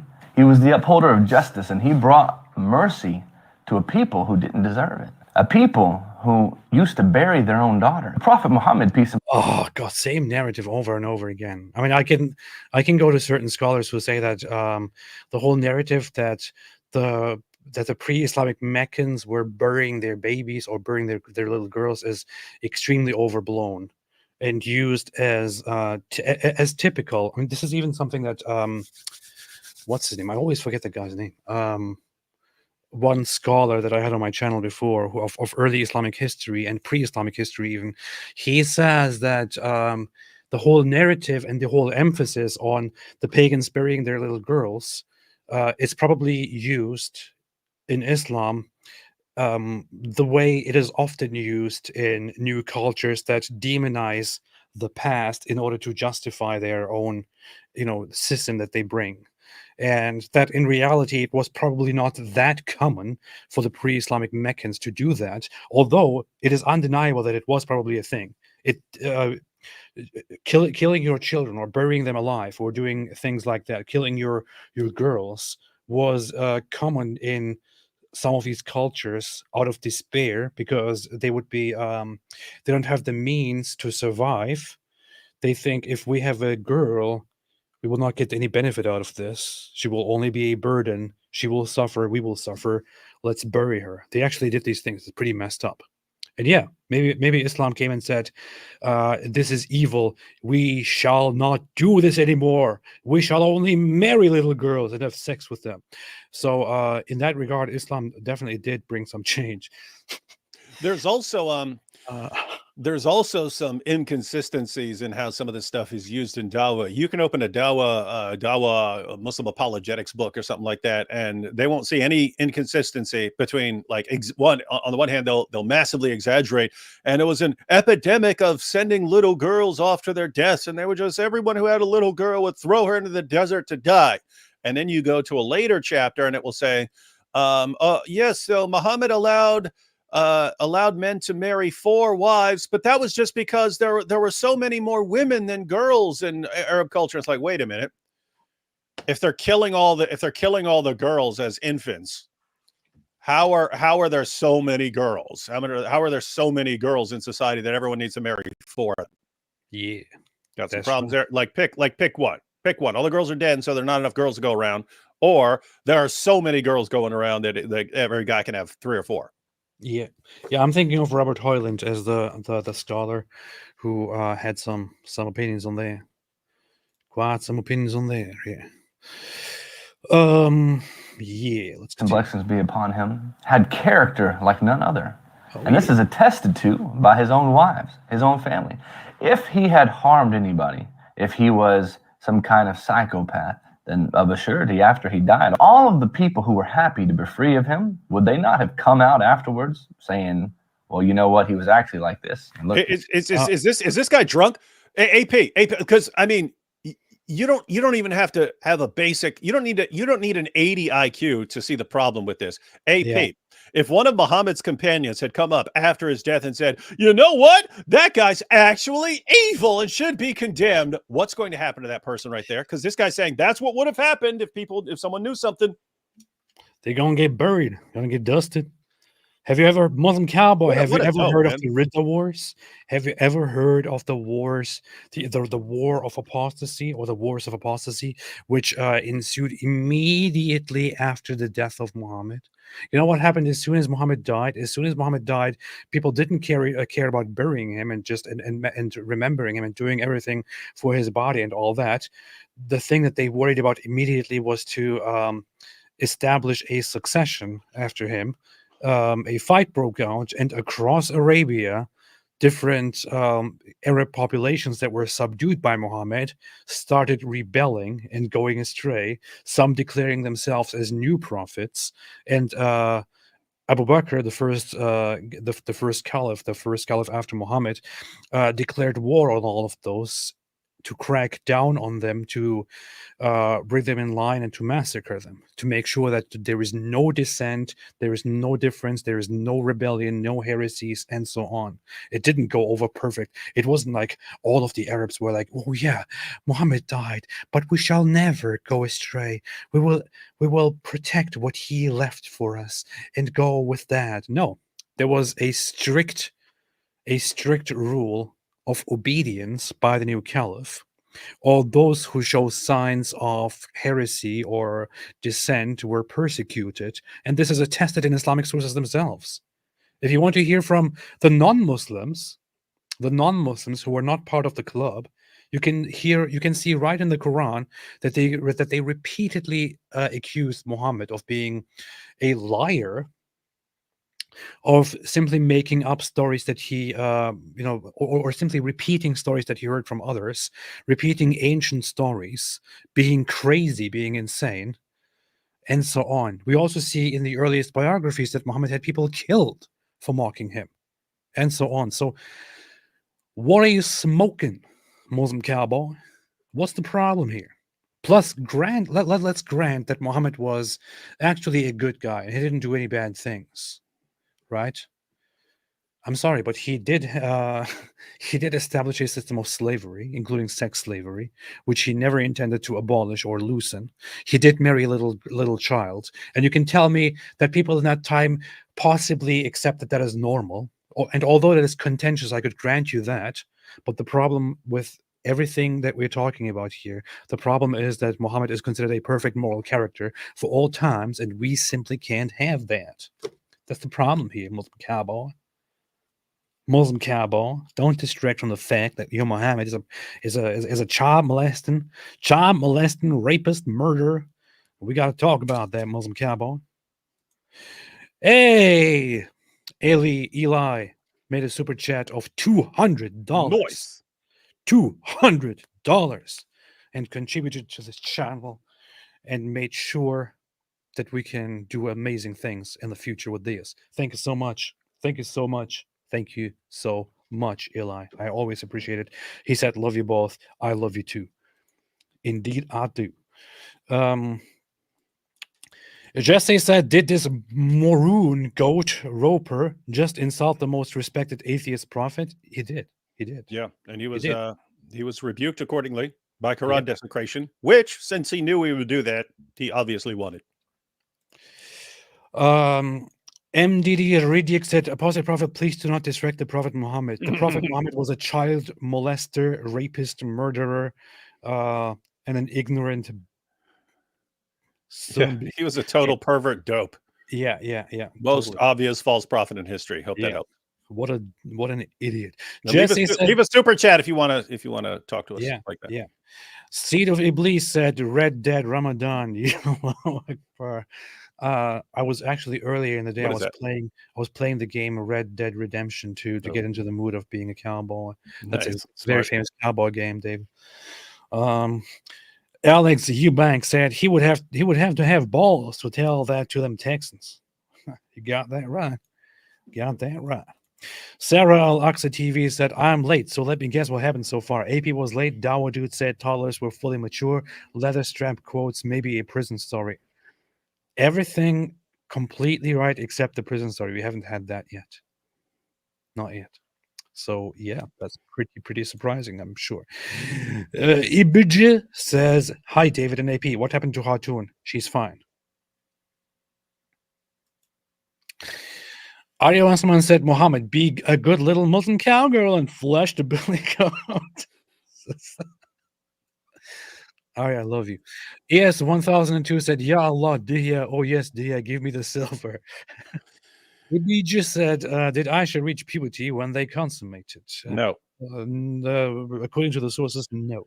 Yeah, and according to the sources, she hadn't reached puberty for another several years. Like, she reached puberty somewhere in the ballpark of 14 to 15 years old. Yeah, that's right. That's right. That's right. Waming Young said, AP, please read this in your cowboy accent. Can't be a cowboy when you ride a camel. Yeah. I can't do that. I can't do that. Yeah. Can't be a cowboy when you ride a camel. Yee! Oh, interesting. That's good. That's good. That's good. That's good. That's good. See, David did it for me. Sarah Alexa TV said, funny how the granny went to church. Old Muslim cowboy was better because he wasn't a pedo advocate. Hillbilly cultural Christian educated propagandist. Exactly right.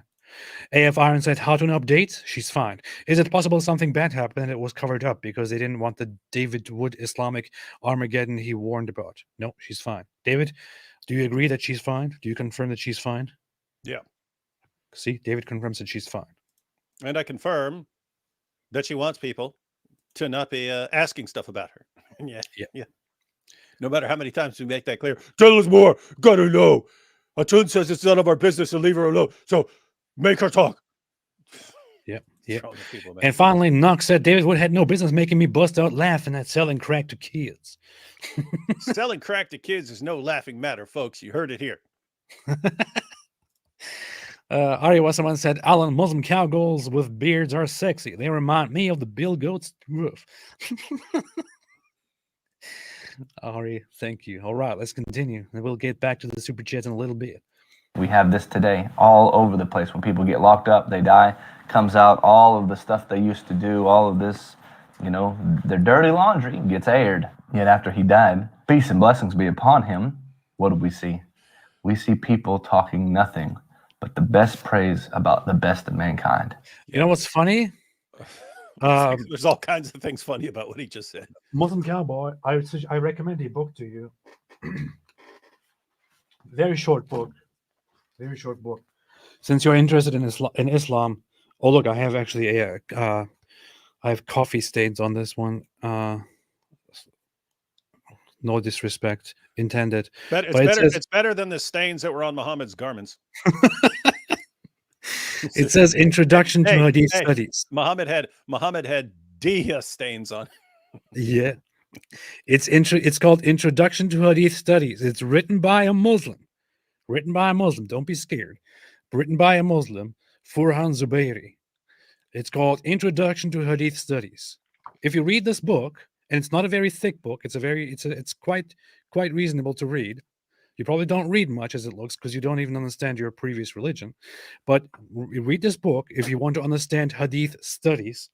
Because one thing that you will learn about Hadith studies, dear Muslim Cowboy, one thing you learn about Hadith studies is that it was a requirement for the Hadith it was a requirement for the narrators of hadiths to be of upright character and to be Muslims in order for their narrations to be accepted and to be written down and to be considered, to be even taken into consideration before we argue about whether they are authentic or not. So the people who narrated things about Muhammad had to be Muslims and had to be of upright character. That was a requirement. So if you have people back in the day after Muhammad's time who really hate Muhammad, who really dislike him, and who are really against him, their words would probably not have made it into the hadith collections and would probably not go through the process of being authenticated.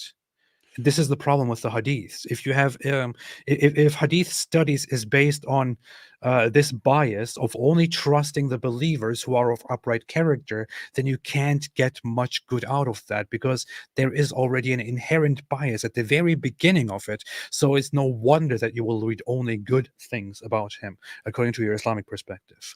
Yeah, so I will name 3 problems here. So one, already mentioned it, that no, doesn't work like you think, Muslim Cowboy. Someone comes out in the Muslim community and says, hey, I got some dirt on Muhammad. Let me tell you what a scumbag that guy was. He's going to get killed.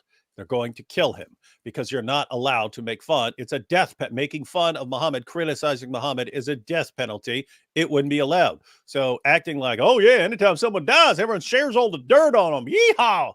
Not when you're going to get your head chopped off for it. So that's one. 2, AP pointed it out. They're only allowing certain kinds of information to get in. You don't have writings from Muhammad's. You don't have writings from Muhammad's critics. And the Muslim sources, they eventually became obsessed with weeding out negative information. You have this. So we know that Muhammad delivered what are called the satanic verses. I have 50 Muslim sources on giving various accounts of the satanic verses. These get traced back to very early in Islam. You don't have them in later sources. Why? We actually know. So Ibn Ishaq recorded the satanic verses.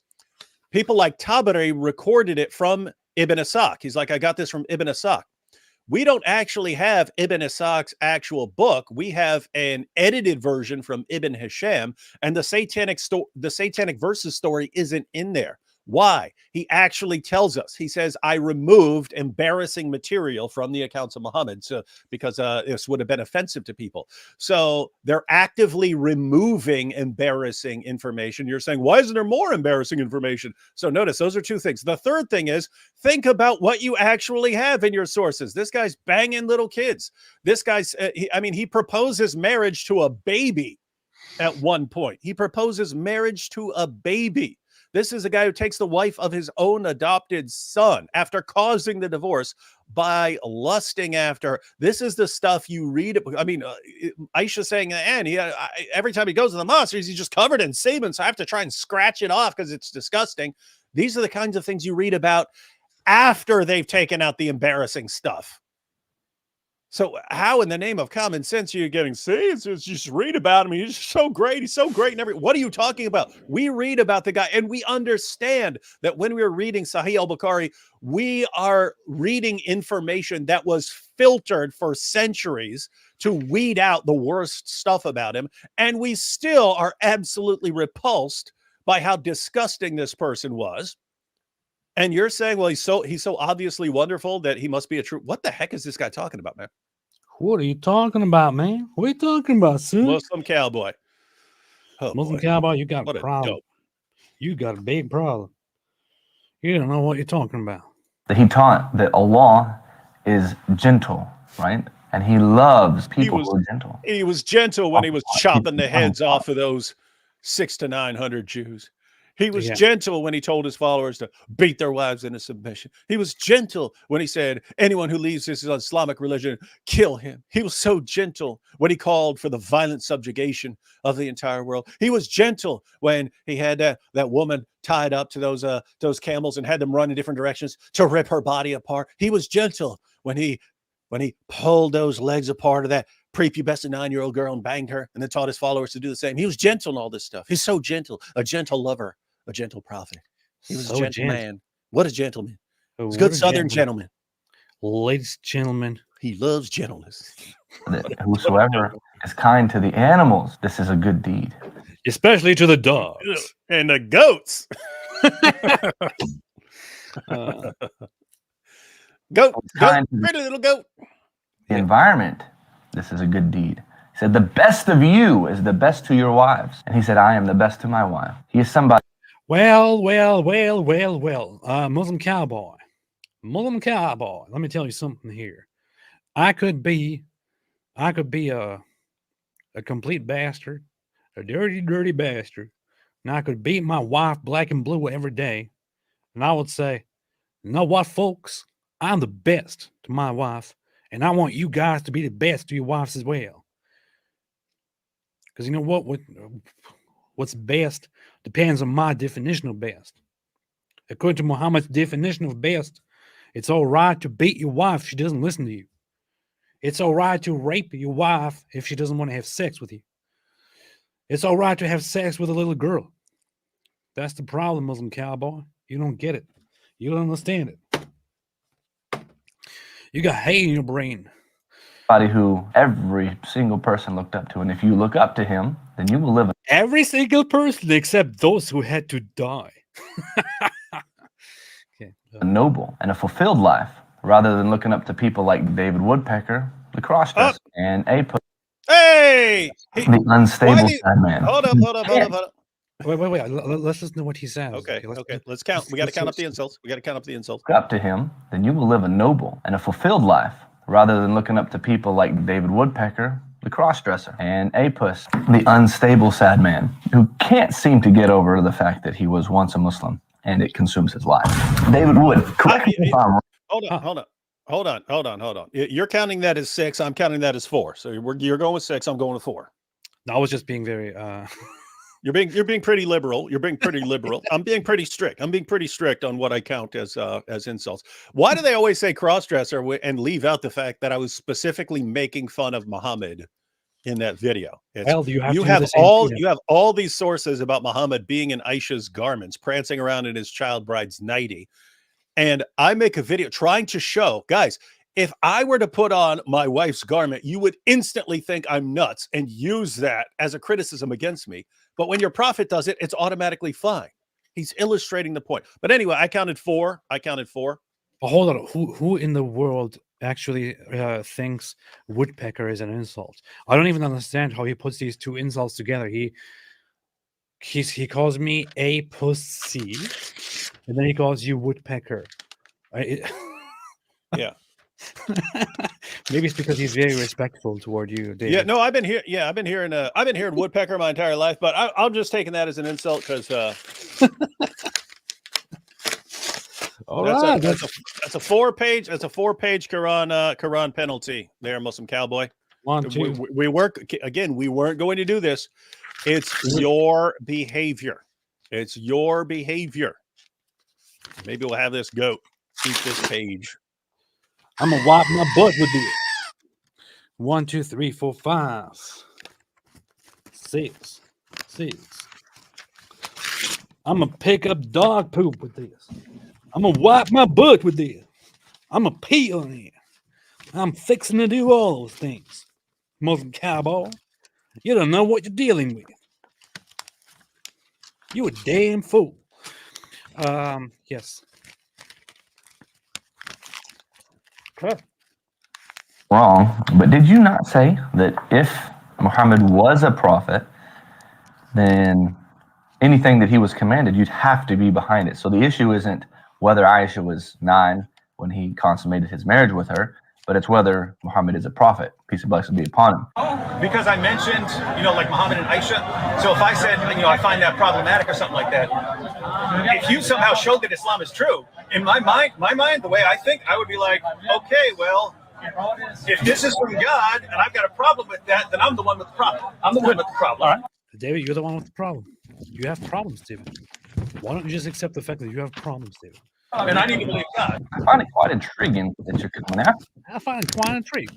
me now about this issue, seeing that you yourself finally came to the conclusion that, look, if God in the Bible says to kill a bunch of people, Not what I when said. God says it, you have to agree that God condoned it and it's from God, right? Maybe he says this at a certain time for a certain reason, but you agreed to it. And now you're going to come and kind of muddy the waters, use a lot of emotional appeal to try to get your followers to come after me and call me all kinds of names. But look, it's not going to work.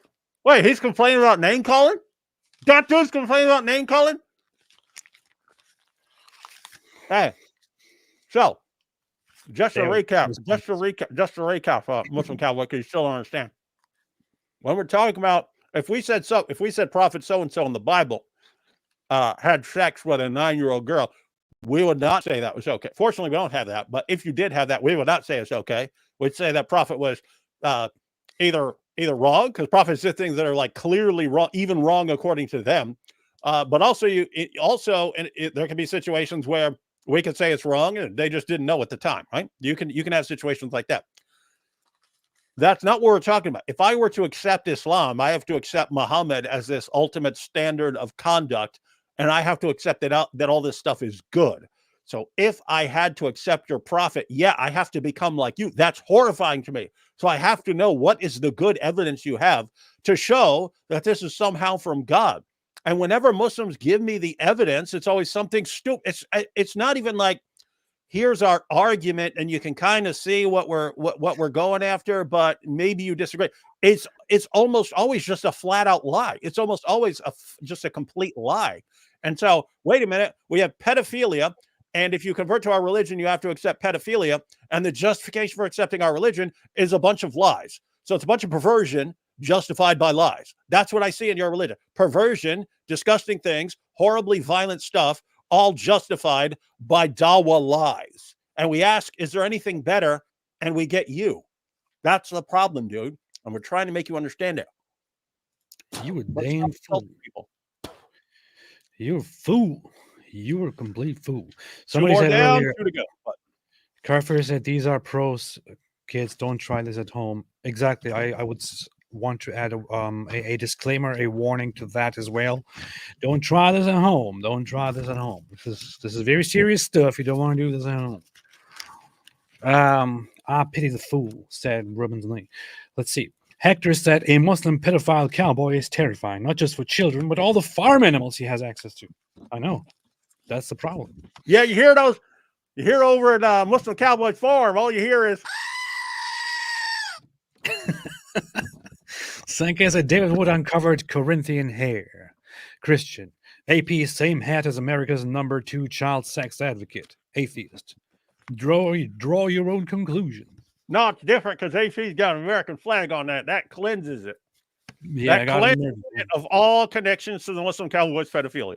That's right. That's right. I agree with that. Ayatollah Khamenei said Muslim cowboy and biblical prophets married their own family members. Pakistan, hold my chromosomes. Hold my chromosomes. Ryan Gosling said, boy, couldn't track a bandwagon through a bog hole. Yeah, I saw that earlier in one of those insults on the websites. Sankey said Muslims Bible. Hey, don't talk about bog holes around that dude. I know. It's dangerous, man. Muslims, Bible prophets rape people. Christianity is clearly wrong. Also, Muslims follow Muhammad. Ariwa, someone said a Turk with a German accent. Well, yeah, I gotta say, the Muslim cowboy is about as dumb as they come. I know, it's pretty fantastic, right? It's pretty fantastic. I don't even know how I sound right now. I wonder if there's a little bit of Hitler touch in my cowboy speech. Landon Lowe said disciples deny Jesus at points, so should Exians. Exians. What should Exians do? Huh. Yeah. James Wilson said this Red Dead Redemption 2 DLC is really weird. It is indeed. David, DLC means downloadable content. And that's funny because I was wondering what the heck a DLC is as soon as you said it.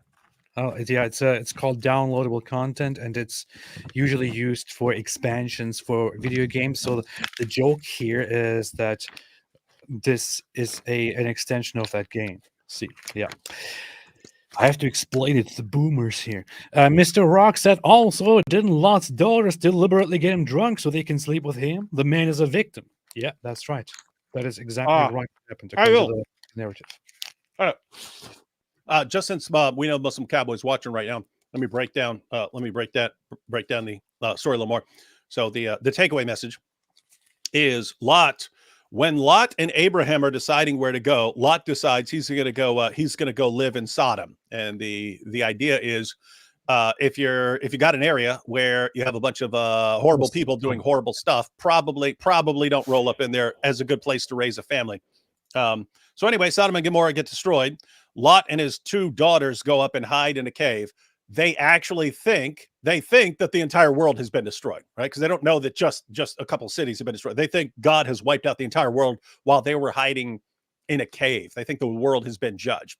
So the daughters think we have to start up the human race again because it's all on us. Our dad's not going to go along with it. So we have to for the future of humanity. So they get him drunk, have sex with him. And what tribes come out of that? Their descendants become the Moabites and the Ammonites. And so those are the enemies of the Jews. So the criticism is, hey, you tribes, you Ammonites and Moabites, you're actually the offspring of an incestuous relationship of a guy who made really bad decisions. That's the takeaway. Is not this is a good thing to do and it's okay to bang your daughter. It's not. No, I've never heard anyone except Muslims say that is the implication there, because we would actually all read the passage and try to understand what's actually said. Muslim Cowboy, you got that? You understand? You understand what's going on there? Maybe learn something. Yeshua the King said, does AP consume cannabis? If so, what method? I used to in the past. I do not. Make the brownies. I do not anymore. I actually had some issues with that. Seems like it would. What would that do to an anxiety issue? It's because on the one hand, it seems like it can make it worse. On the other hand, it can make you more mellow. But I would say it would like mess you up, wouldn't it? Yeah, it's for some people, especially people with anxiety, it may increase anxiety and cause different problems. And there's even a thing called cannabis-induced anxiety, which is a longer-lasting form of anxiety. I didn't know that before, but yeah, I did that. And but I used to smoke it, and also I used to bake my own hot brownies, brownies, and cookies. Things like that.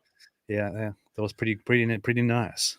See, now we know why he left Islam. Hector said, is there any person in the Bible who was more immoral than Muhammad? Where does Muhammad rank among the most immoral figures in all history? Oh, that's a very difficult judgment to make here. Yeah, Muhammad would be on a list of people who did horrible things. He'd be pretty high up there if he hadn't influenced other people. But given that he also influenced other people to think that these things are okay, I don't know. He might be the GOAT. Don't get turned on, Muslim Cowboy. Yeah. Mr. K said, yet again, Chloe L has a hit song. This time it's the Woody, Flirting with the Moose Cowpat, produced directly from the Mars prison colony.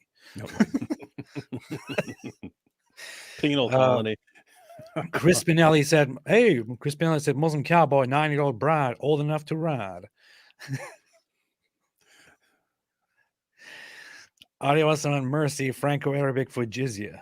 Yeah, indeed. Jill's Bean said he should stay away from real cowboys. Being hogtied isn't fun. I oppose violence, but we have gangsters and we can't control our gangsters. Yep. That's what Mohammed Hijab would say. All right, yes, somebody sent me a link. I think that was Elle, actually. She made me aware of the fact that Mohammed Hijab actually mentioned us in a video recently. Do you want to check it out quickly? It's very brief. Oh, okay. Yeah, I was going to say if it was long, then we could cover it on my channel tomorrow. But yeah, if it's short. No, it was just a very brief comments here that I think you would find funny. Okay. Let's see here. I anticipate hypocrisy. We have to briefly switch to Mohammed Hijab here. Yeah, as soon as To briefly switch to Mohammed Hijab here. But Mr. K became a YouTube member. Welcome to the cult. My wife gave memberships to 5 people. Thank you so much, my wife, and welcome to all those new cult members. Apollo's Christian Apologetics said 10 years reading this proudly. Al-Adab al-Mufrad 963. David can look it up maybe while I'm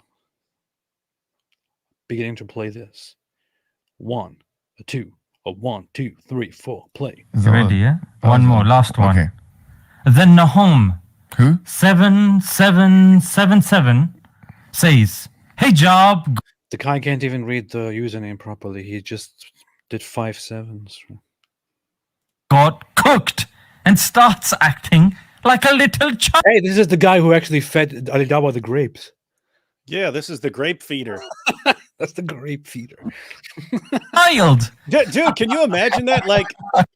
Like I had there are certain things where you could do something for someone that you normally wouldn't do for some like I've mentioned before.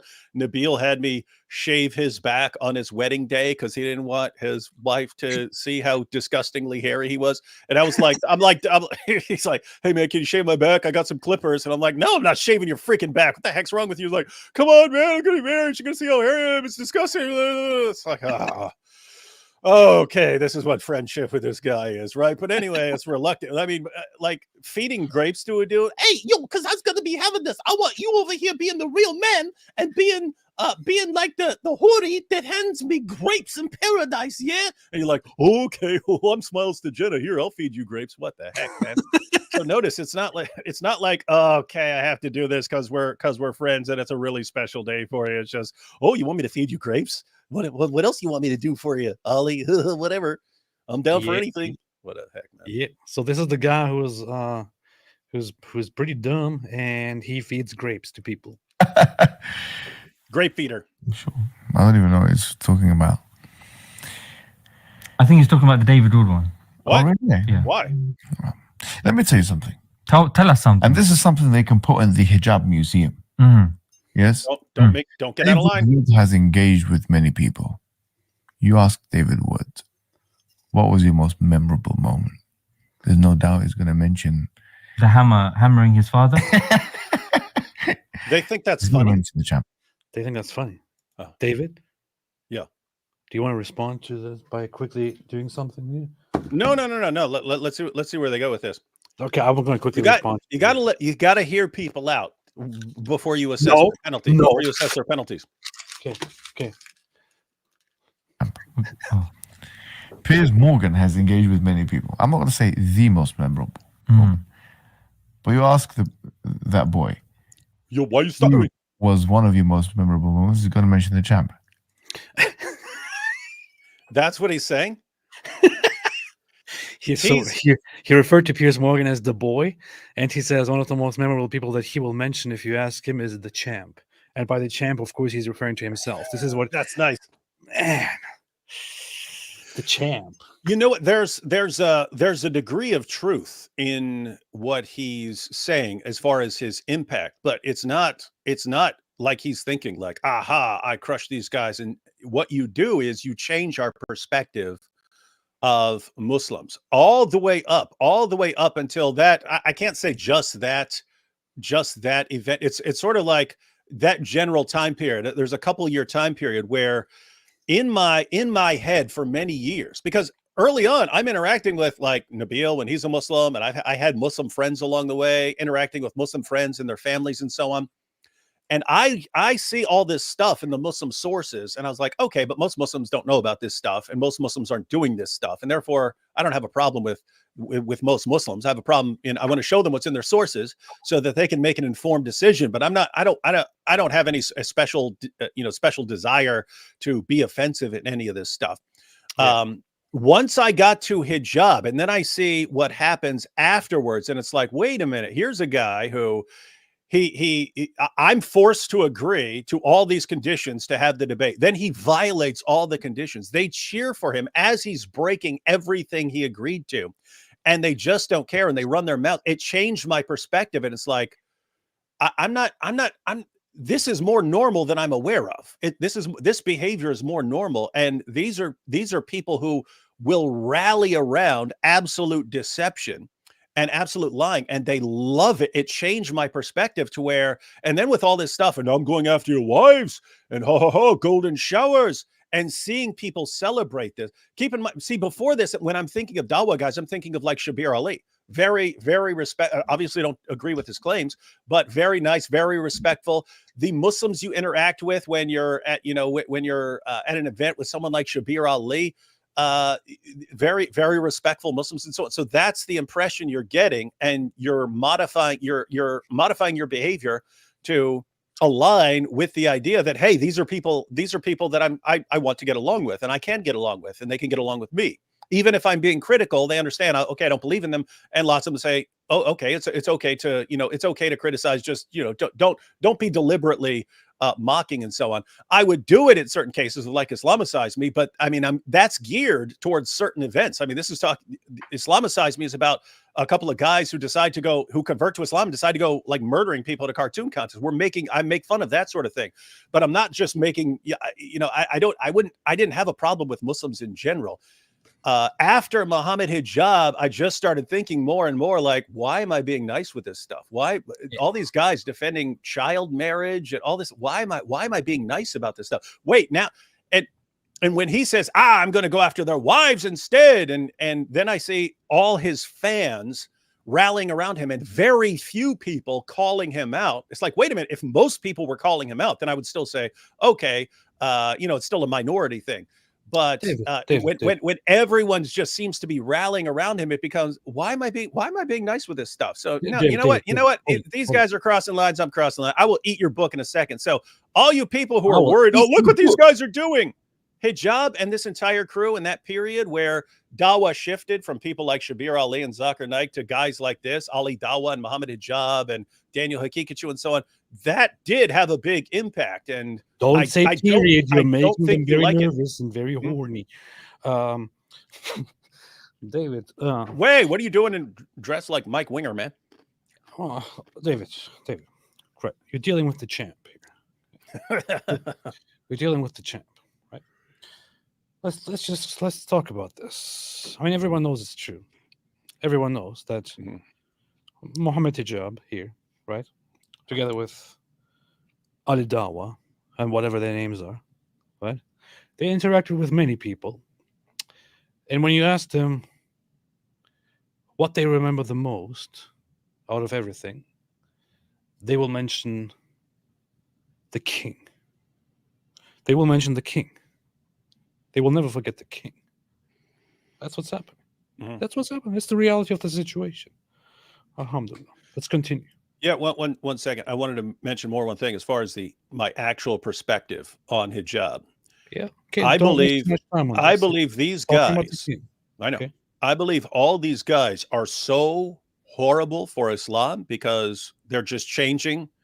Like their idea is everyone who used to think that an alliance is possible, like whoever would think, like leftists or Jews or anyone, journalists, anyone who would ever think that they could be on the same side with Muslims, we're going to destroy it. We're going to burn all these bridges and be more aggressive and more repulsive to show the entire world that we're strong. When in reality, I mean, these guys are becoming responsible for the avalanche of apostasy. These guys are so awful for Islam. I believe that the true God is behind this. Like he's making these guys destroy Islam from within. That's how bad they are.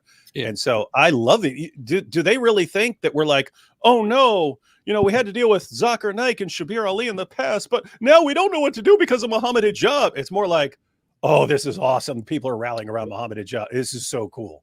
I am the legend, and I agree pretty much with what you just said and how you just put it.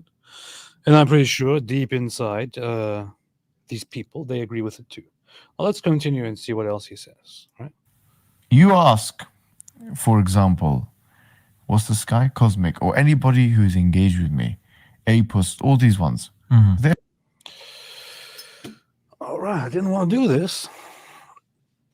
When you mention the legends, you have to have some respect, right? Wait, what are the penalties here? I'm not even sure what I love this guy. What are we doing? Because now at this point, I don't even know what the offense is. I'm just going along with you because I believe in rolling with my friends. Well, he insulted the legends, and that is just. Is that you? Yeah, that's me. Oh, okay. Yeah, it's gotta go. By the way, look, yo. Side note. Wait. Hold on. Let's finish this. Wait a minute. Let's finish this. Who's engaged with me? Apus, all these ones. They're haunted, bro. They have group therapy sessions. Are you joking? We love this guy. Why? Is because when I land the intellectual one touch on them, they can't help. Golden showers. Actually, it becomes a PTSD for them. They have to remember it forever. This is the reality of the situation. This is the reality of why this guy, whatever his name is the one. He's commenting on my videos, and I'm not commenting on his. And with that, I will conclude. Well, you heard it right here. This is his comment on the champ, on the legend, and the king. So, by the way, AP. Yeah. Yes. What? Remember when Hijab announced that he was going to have this this new campaign of not dealing with actual critics of Islam, but instead going after their wives and family members with threats of rape and torture? And I took a bite out of the Quran. Remember that? Yes. Yes. Yes. Remember how they reacted after I did something so outrageous, like taking a little bite out of one chapter of the Quran? I just took a little bite, chewed it up, and spit it out. Remember that? Remember how they reacted? I am the legend. Of course, I remember it. Yeah. Remember how it became this huge issue, and they all started posting the little clip of me eating without saying what led up to it, without saying what the cause was. And they send this around to Christian apologists all over the world. They're sending it to William Lane Craig. They're sending it to Cameron Bertuz. They're sending it to all the Christian apologists. They're sending it to James White. Oh, look what this guy's doing. Look what this guy's doing. Look what this guy's doing. And so they kept up with that for a while and eventually realized that it won't work. It's not that I don't care, that you're complaining about it. I'm going to do it anyway because you guys are seriously crossing lines. Now, AP, here we are just a few years later, What do you hear from these guys? What do you hear from these guys when we chew up and spit out the Quran? Nothing. Not a peep. You know why? What did I say? We gave Hijab, after all that happens and he throws a tantrum, we gave him multiple opportunities. I said, take down those tweets or I'm going to escalate. And I said I could do all sorts of things. I said I could make a website called pissonthequran.com. I gave all sorts of possibilities of what I might do if he didn't take down certain tweets calling for things against people's wives. He refused. And so everything is on him. But what I ultimately decided to do, and you've been in there, I've told you all along what I was doing. I said I was going to normalize it. I'm going to normalize it. I'm going to make this over time. It's something that'll take a long time because the vast majority of people, especially the vast majority of Christians, they don't like being deliberately offensive towards people's books and sacred symbols, as Hijab would call them. They don't want to. So it's kind of hard to make that normal. It takes years. But guess what? Here we are. We can take bites out of the Quran all day. We don't hear a peep from these guys. Yeah. And why? Because it's becoming normal even for them to have to deal with this. They don't freak out because we've made it normal for them. So the real result of all of this is I am completely normalizing Quran desecration, Muhammad mockery, and so on. And guys, I'm getting warmed up here. We're repeating this over and over again until this becomes normal, so that then we go a step further and a step further and a step further until everyone just thinks this is totally normal behavior. All thanks to the Dawah guys who decided to go down this road. Mm-hmm. Palestine 1 said, imagine selling your soul for sex. Palestine 1, if you know where you can do that, let me know, because I don't know of such a place. I would like to offer my soul or offer sex for the souls. Dominic R said, you guys are excellent. Thank you. I know, because I'm the legend. I am the legend. And if you ask people who have interacted with me what their most memorable moment is, they will mention the legend. Because when I land, I land on them harder than Muhammad landed on a 9-year-old little girl. Dominic said, you guys are excellent. If you guys did a pod with traveling Israel, between your Quran expertise and his historical expertise, you could make some airtight content. Thanks for everything. Hey, wait, is that dude in Israel? Because maybe we should hook up with that guy. Yeah, maybe we could. Hang out with that dude. Good. We're going to go to Israel soon, bro. We're going to go to Israel soon. Yeah, that's what I'm saying. If he's there and wants to meet for something, I didn't know who he was, but he gets tons of views. I mean, 824,000 views on a recent questions for pro-Palestinians and so on. David Wood is going to travel to Israel. Some of his videos, millions of views, 5.3 million views. Yeah, this is a big channel. I'm not sure I'm not familiar with that. Yeah, David Wood is going to go to Israel with the legend soon, so I'd look forward to that. Ryan Gosling said, "If there's hay in the barn, then yeehaw." If there's hay in the barn, then yeehaw. SAFI. Ed Michael said, "Super shakers." Okay, I can't do this stupid act anymore. Seriously, man. Okay, here's the thing. Look, I say a lot of stuff about Islam, right? And I say a lot of stuff about Muslims, but here's what I don't understand. When I was a Muslim, maybe it was because of my Sufi background, I don't know, but when I was a Muslim, I learned not to be arrogant. I learned not to be so full of myself. I was taught not to be so arrogant. There was actual emphasis on having some humility and not taking, not crediting yourself for all the great stuff that happens in your life and all of that, and just to be thankful and be humble and move on and all that. So when I look at Muhammad Hijab and he sits there and he's acting like, "Oh, I'm the champ. And whatever I do, they will never forget me." Because I'm just thinking, what the hell is wrong with this guy? This is beyond. I didn't learn that when I was a Muslim. I didn't learn to be so full of myself and so extremely arrogant when I was a Muslim. And I'm wondering if those Muslims who watch the guy actually sit down and think, "Okay, it's a little bit much with the arrogance there," but no, they cheer him on. They approve of it. They approve of it, and they want him to continue taking all the credit, calling himself a champ, and talking about molesting other people's wives and so on. It's just insane to me. I don't know what's happening. It is awesome. Dude, it's so, I mean, it is so bad for us. That's why I can't explain it other than like like a divine curse, like a curse from God on the community. It's like God is like, "I'm going to give you people that will be your heroes that are going to destroy your entire ummah." Alhamdulillah. And they go for it and they rally around it. And you're pointing it out like, wait, what's crazy is you can see people who actually see it. They see the damage, like Sajid. And he's like completely powerless. He doesn't know what to do. It's like, hey, gosh, these guys are destroying Islam from within. Daniel Pikachu talking about banging little, 4-year-olds and stuff. What is this? And there's nothing he can do about it. Where's the hikmah? Michael said, "Super shekels from an IDF combat medic with appreciation for your impact in deconstructing Islam." Well, thank you so much, Michael, and much respect to what you do. Keep it up. And thank you. And again, much respect. I don't know how else to put it, but I have this here for you to offer. Here it says, "Bring them home now," for all the hostages kept by the Hamas rapist regime. Hey, you should be wearing that when we go to Israel. You should be wearing that and rocking it. Of course I will be wearing that. Are you kidding me? Are you joking? Of course I'm going to wear that. Jill Benedicta said, "Message sent Thursday, 11:25 at 11:46. I'll check it out. Dan Ashton, wait, 11:25, 11. Okay. Dan Ashton said, "Nothing, but made a super chat. Thank you so much. I appreciate it." I think Dan Ashton was complaining earlier that I never read his super chats. There are lots of super chats. I'm trying to keep going with the show while also reading those super chats. So it takes a while, dear Dan. I'm sorry.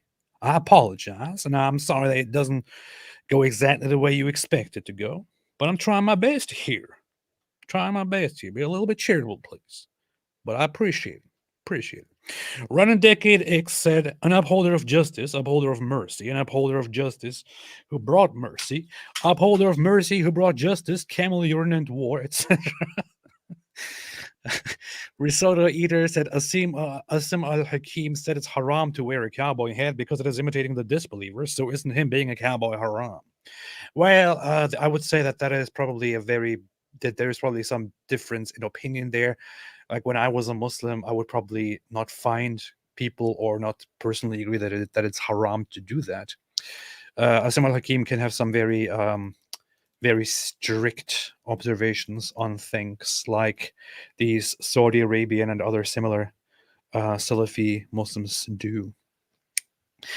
And yeah, with that said, Ansett Lee said, "In ancient Japan, child marriage do happen, but it was like between 9-year-old girl and 5-year-old boy for sake of political alliance. Also buy some good sushi with my jizya. I will. I will do that indeed. Thank you so much. I appreciate it.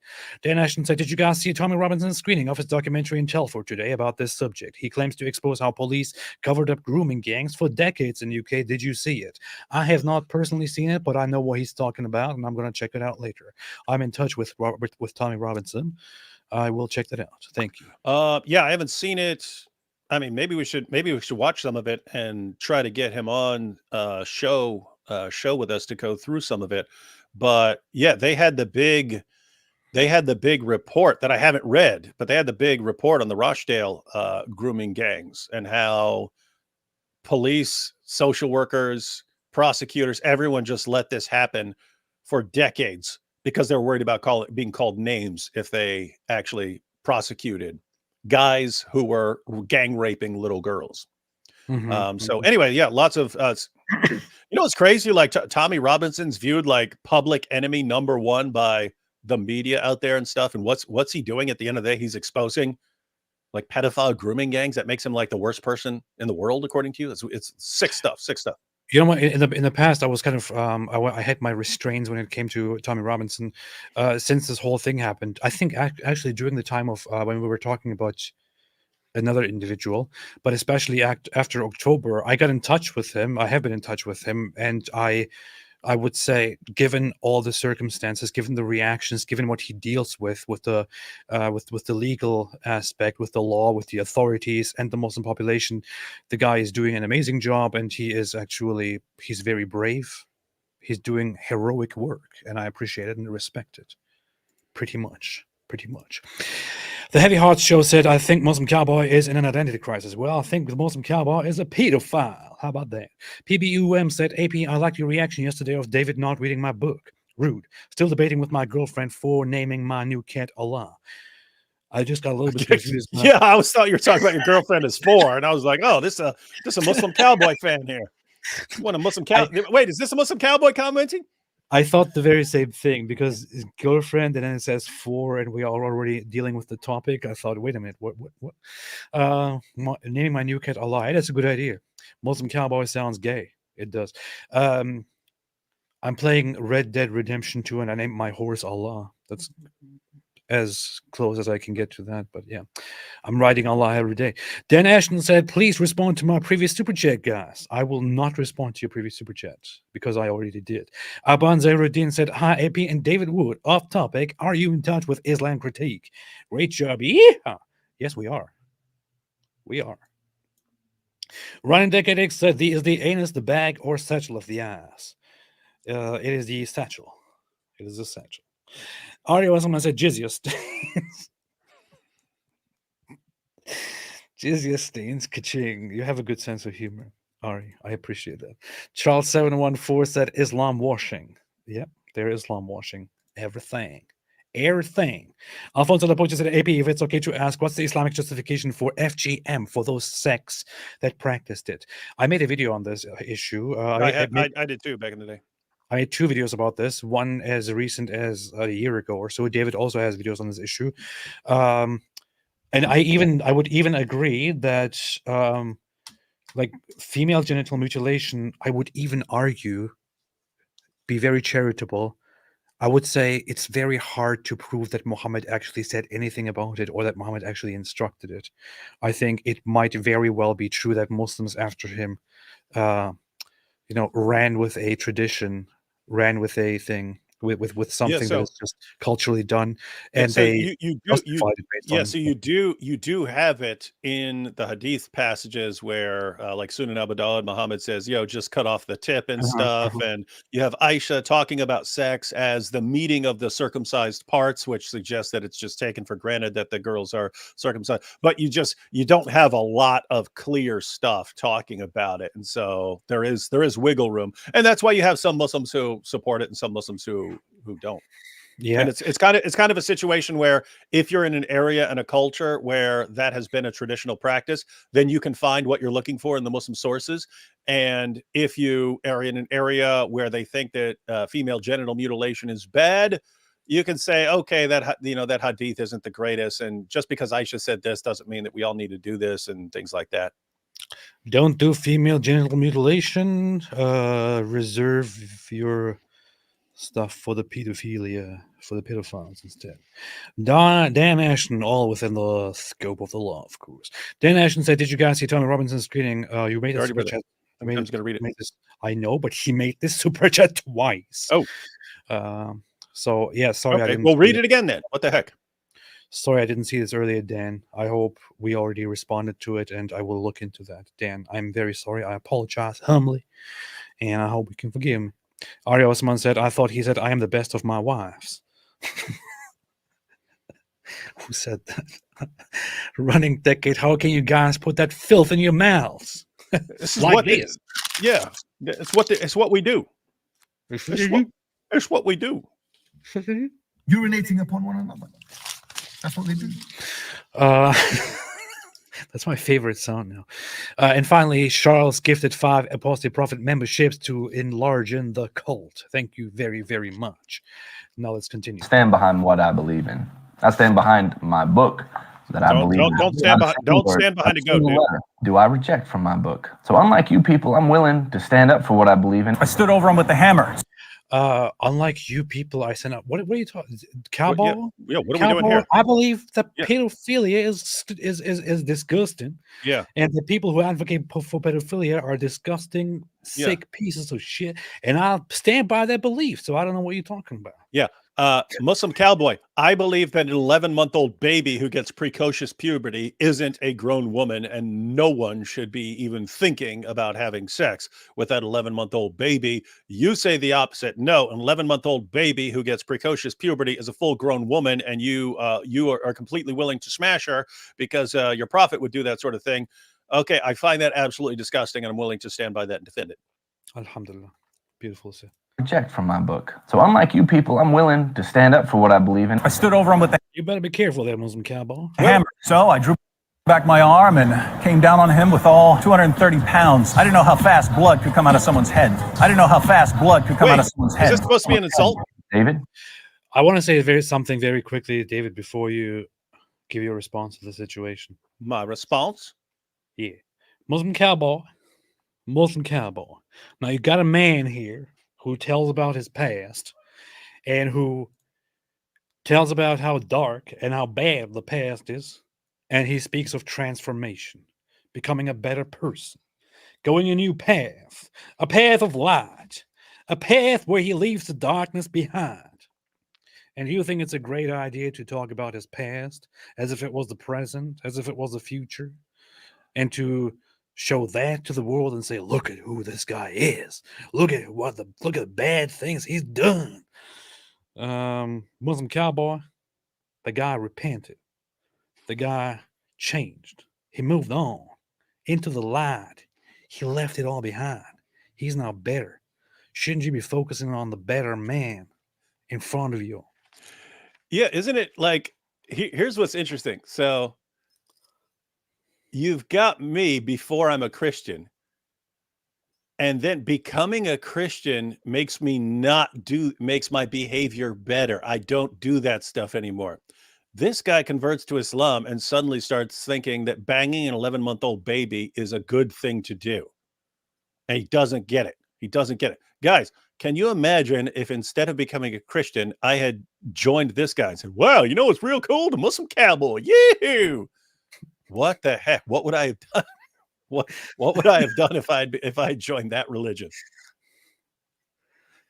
I mean, you have a guy who says, hey, this is the bad stuff that I come from, and I am now much better because of this.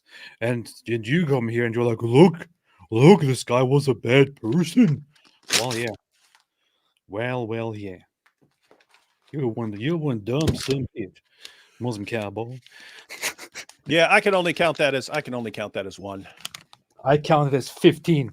1, 2, 3, 4, 5, Whoa. 6, 7, 8, 9, 10, 11, 12, 13, 14, 15. That's almost cruel and unusual punishment, AP. How about that, man? How about that, Muslim Cowboy? Like that, Muslim Cowboy? Like that, Muslim Cowboy? What do you think about that, Muslim Cowboy? Huh? Your actions, Muslim Cowboy. This is a consequence of your always actions. your decisions. They think they live in a world where they can run around defending pedophilia and all this other stuff, and just we're all just going to go along with it and say, "Oh, we need to respect it because it's their religion." That was that was the case for lots of people like 15 years ago. Lots of people thought, "Well, if it's your religion, you get." We're past that now. We're past that. 15 pages, Muslim Cowboy. It's on you. All you. You're responsible for this. If you had not been a complete disrespectful, insulting douche this entire time defending pedophilia, these pages would not have been ripped up, chewed up, or anything else. Your decisions, and the decisions of the Dawah community. Look at what you guys are doing. And this, guys, I can't emphasize this enough. We're just getting started. It's still just a few of us. This is going to become normal around the world. For any time you guys run your mouths or do something stupid or talk about banging little girls, the people around the world are going to end up doing this. And it's all because of you. Alhamdulillah. Powerful. Powerful dawah. Alhamdulillah.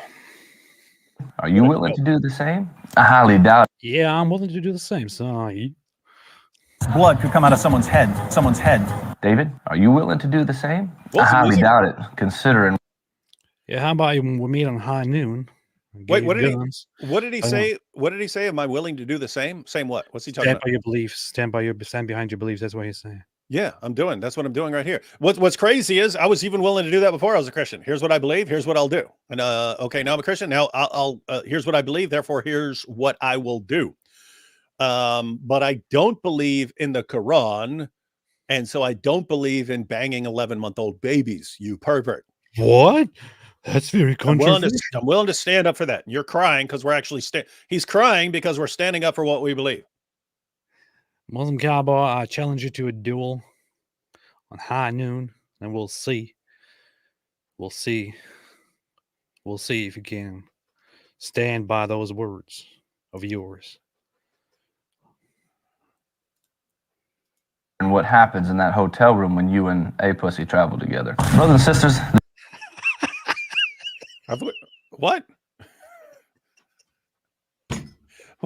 Why does he do it? I keep thinking of I am literally sitting here working on trying to finish this square dance song, and he has to do it.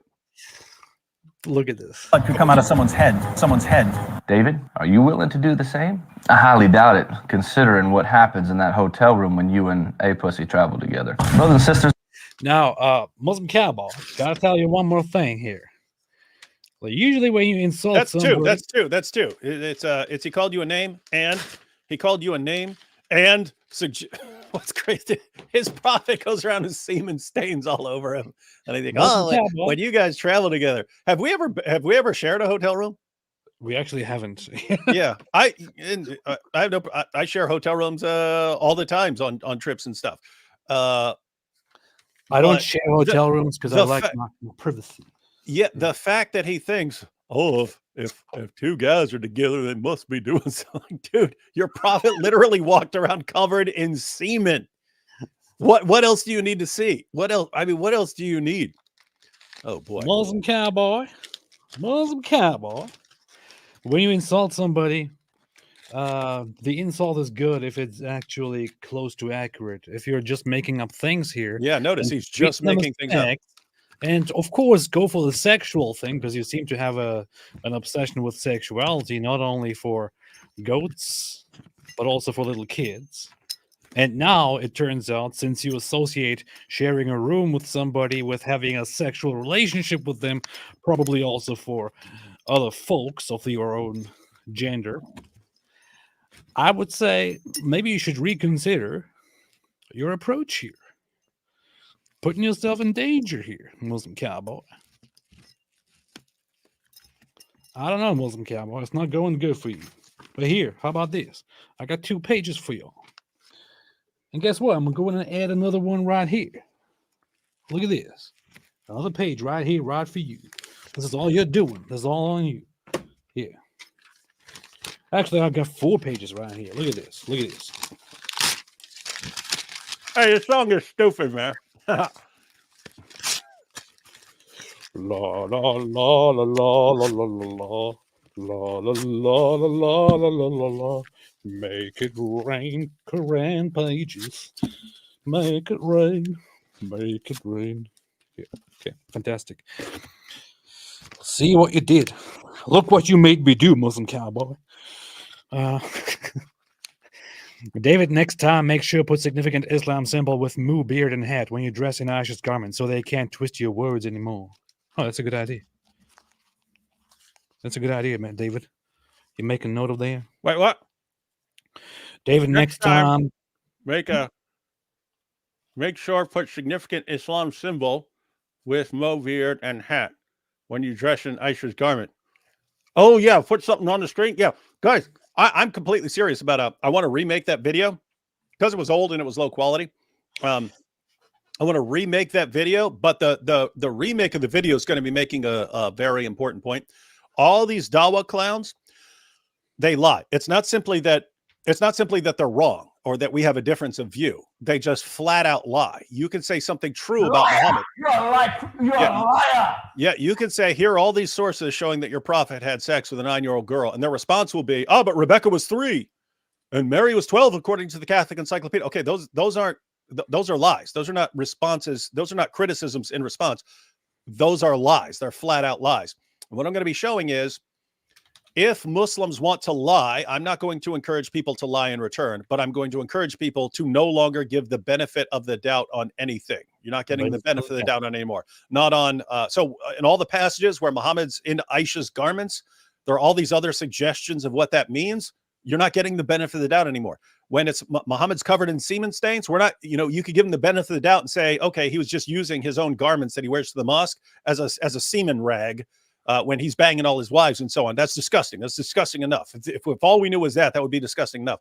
But notice we're being generous in assuming that it's his semen and not Dia's. So we're not giving the benefit of the doubt anymore. That's Dia's semen all over your fake prophet. We're not giving the benefit of the doubt. When we read about Muhammad sucking on the tongues of Al-Hassan, we give the benefit of the doubt and say, okay, it's just a creepy practice. It's not necessarily sexual. No more benefit of the doubt. He's a pedophile sucking on the tongue of a little boy and getting off on it. No more benefit of the doubt. I want to put all that in a video. And these guys will be, they don't even understand.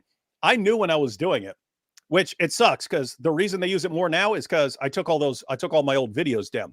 But for years, they didn't use that very much because I did that on purpose. Hey, if I put this on, then these dummies are all going to share a picture of it. And people are going to say, what video is that from? They're going to go find the video and they're going to find out all this stuff about Muhammad dressing up in women's clothes. In other words, I'm completely willing to say, all right, put me out there. You guys insult me. But as long as your prophet's getting exposed in the process, I'm totally willing to do it. So it's going to be that again. I'll probably put something on even more provocative. I don't know, maybe some high heels. I don't know what I'll put on, but I'm going to make it even more provocative because then in their absolute rage, they won't be able to help themselves running around sharing it. And then that will lead people all the way to the video and people will find out the new marching orders as far as dealing with Islam. Well, you said it. Alhamdulillah, partner. Alhamdulillah, indeed. Who said something? Wiggly Tough said, this is very offensive. Thank you. I appreciate it. I like that compliment. Dan Ashton said, can you please respond to my previous super chat? Nope, I can't because I already did. Ezra said, have you seen the fake prophet song from Nabi Asli? I might check it out. Ari Wasserman said, Muslim cowgirls complaining about himself, calling AP and Dizzle a pecker and a pussy. Well, I think he's just referring to cats. I don't think he means anything else by that. Ayatollah Khamenei said goat busters. Sarah said it's the 7th century year Muhammad's child brought. He just passed. It's your chance to change the world. What Quran verses do you feed your goats? Oh, this is a good question, David. I would say all of it. Feed all of it to the goats. That's a good point. I mean, when Aisha, and here's the thing. You'd say, hey, there are all these other verses that they should have had eaten by a goat. That's a good point. Thank you. But all right. some EJG says, I guess very quickly, because no, this is actually a serious point. Okay.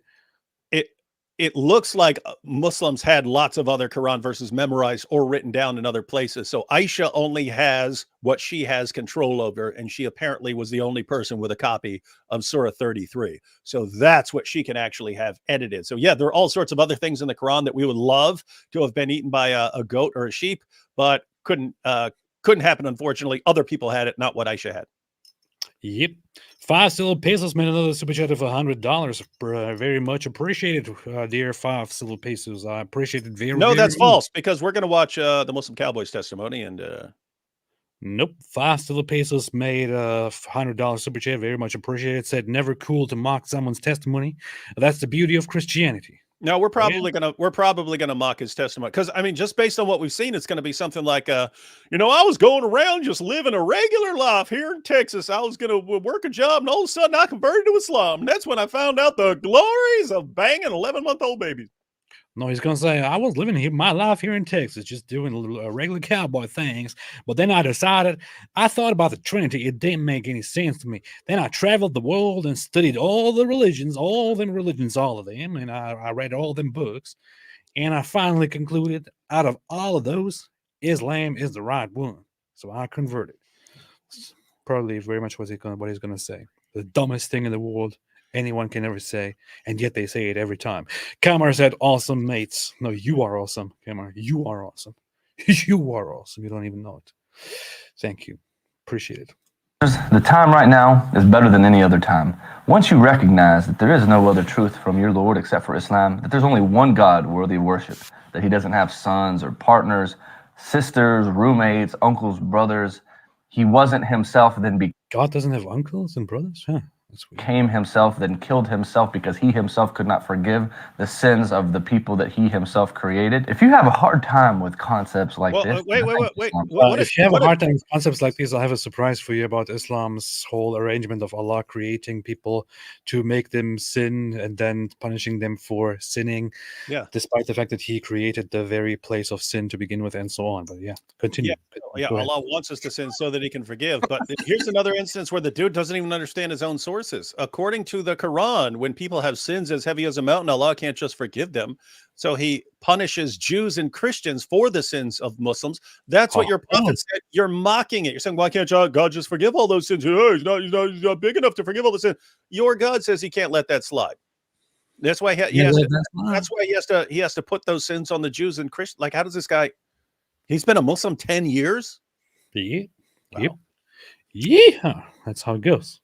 That's how it goes. For you, when you don't want to worship a plethora of gods like in Hinduism, or a weak god like in Judaism. Ooh! Whoa! Wait, AP. What's he told to say in the Quran? Our God and your God is one. Oh, you got a weak God Judaism. He just called the God of Judaism a weak God. He just called the God that his Quran affirms is his same God. He just called that a weak. This is so weird. Again, if he had converted a month ago, you'd be in like an Andrew Tate or Sneeko situation where people are defending stuff, and you kind of give them the benefit of the doubt because they don't know any better, because they don't know anything. This guy's been a Muslim 10. That's shocking that this guy's been a Muslim 10 years. Yeah. The Quran says in chapter 29, verse 46, and do not argue with the people of the scripture, except in a way that is best, except for those who commit injustice among them, and say, we believe in that which has been revealed to us and revealed to you. And our God and your God is one, and we are Muslims to him. So, Muslim Cowboy, I don't think you got that right. You just contradicted your Quran. You just insulted your Quran. You insulted your very God, who tells you to tell the Christians and Jews, our God and your God is one God. How embarrassing.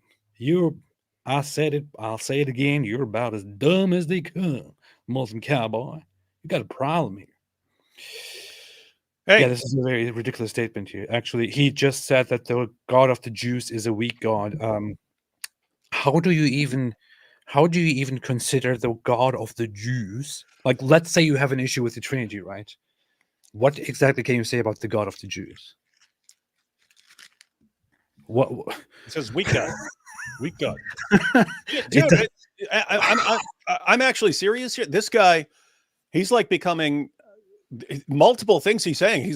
I'm thinking, is this guy actually an apostate? And he doesn't know. I mean, when you're saying this stuff, when your God, who warns you repeatedly not to say anything that goes against him, and not to come up with your own system, because that's innovation. He says all innovators are going to hell.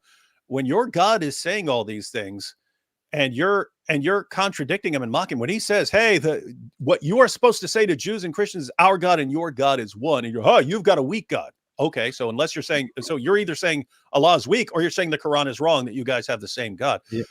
This guy's like, it's like apostate, heretic. Weird stuff. This is a clip right there. Muslim Cowboy says that Allah is a weak God and leaves Islam. That's basically what is being implied here. And do not argue with the people of the scripture, except in a way that is best, except for those who commit injustice among them, and say, we believe in that which has been revealed to us and revealed to you. And our God and your God is one, and we are Muslims. Our God and your God is one. Cowboy, what do you say again about their God? That's a weak God. And yet your Quran says our God and your God is one. Talking to the people of the scripture, the Jews and Christians. You call the God of the Jews a weak God, but Allah says to you in your very own Quran that he is the very same God. So you just called Allah a weak God. Congratulations. You are a complete idiot. You damn fool. Hey, we can Islam. Good job. Hey, there's only the video's almost over, so as soon as we finish that, I could share my square dance, my Muslim Cowboy square dance. It's funny, I wrote it while we're on the show. Okay. Of gods like in Hinduism, or a weak God like in Judaism, come to the only religion that was sent by the true God, the Almighty, the one who has no deficiencies, who doesn't forget, who doesn't regret, who doesn't rest, the eternal, the sublime, Allah, Azza wa Jal, the greatest, Allahu Akbar. Then I invite you to come take a shahada with me. Send me a message on Instagram or on X, and I'll be more than happy to talk to you. As always, guys, salam y'all. Yeah. As always, guys, come take your shahada with me, and I'll tell you all about how we really love little girls here. Yeah, we love them little girls, and that's why I really converted to Islam. Because in Islam, you can love little girls all you want. Nobody's going to say nothing funny about that. DJG said, I guess this schmuck has never heard the saying, just because the Bible describes it, it doesn't mean it prescribes it. Keep doing God's word, guys. Well, thank you so much. Appreciate it. That's true. Don't DM him. Don't DM him, especially if you are a child. Do not send a private message to the Muslim Cowboy. If you have children, do not send a private message to Muslim Cowboy. I urge you. Okay. Had to get that out there. Vlad Tepesh. Oh, thanks for all the bloodbath that you did back in the day, dear Vlad. Brokeback Muhammad. Yep.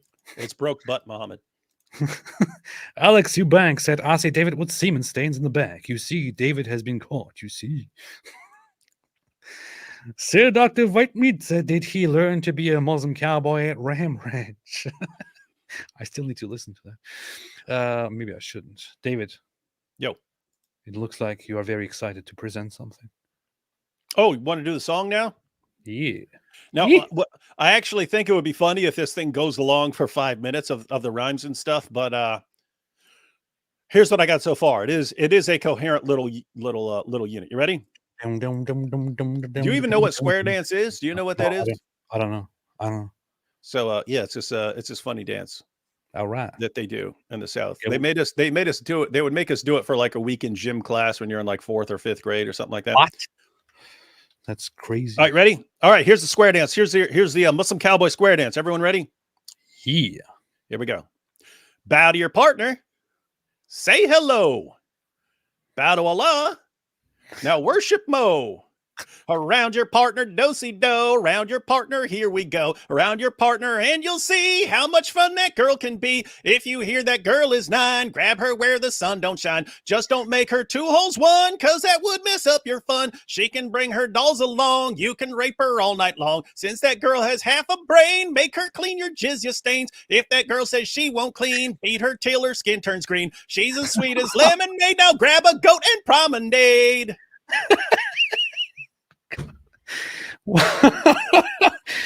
And then since I switched to goat at the end, then like the next section could be goat, pretty little goat, and then start out with the goat. I called Chloe's music too dark because she mentioned that one line, and you just made it significantly dark.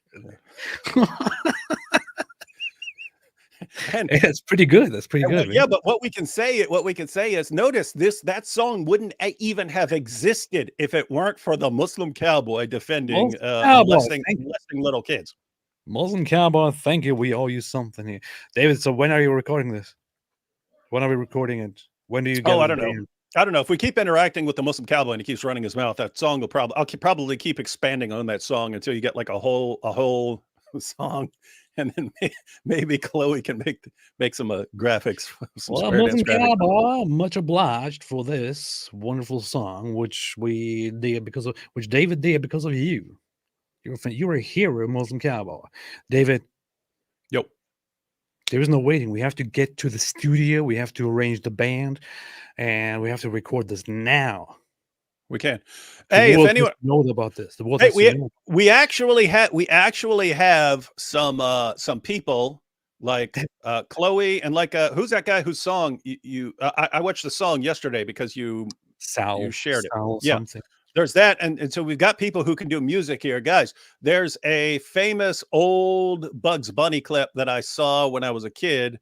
It's from the episode Hillbilly Hair, right? So Bugs Bunny, Hillbilly Hair, that's where he gives, I was following the same meter as that song. And so if anyone can replicate the music, you don't make the same music, just the same sort of rhythm to it. It's got like a violin, and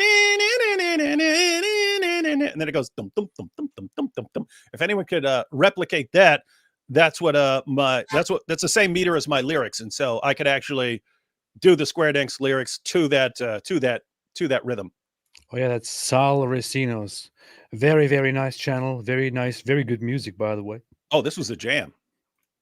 Hey you, are you wasting your time on social media again? The standard narrative has holes. If the trajectory continues as it is going to become if the trajectory continues as it is a tsunami. If the trajectory continues as it is going to become if the trajectory continues as it is a tsunami. Is life worth living? Should I blast myself? We live in a Is life worth living? Should I blast myself? This man is being more slippery than the lubricant. This man is being more slippery. Oh, very, very good song. It's a jam. It's called The Trajectory Continues on Sal Resno. Very, very nice channel. Very nice music. Very well done. Star Wars guys spit hot fire, man. Hot fire. Yeah. I like this song personally.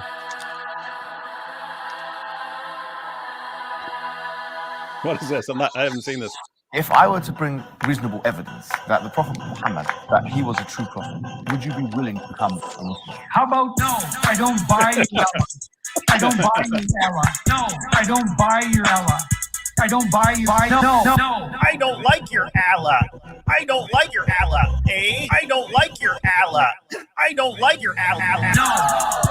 I like Tim Hortons way better. No. Chugging gallons of maple syrup. No. I like Tim Hortons way better. No. Chugging gallons of maple syrup. No. It's so good. It's so good. That's funny.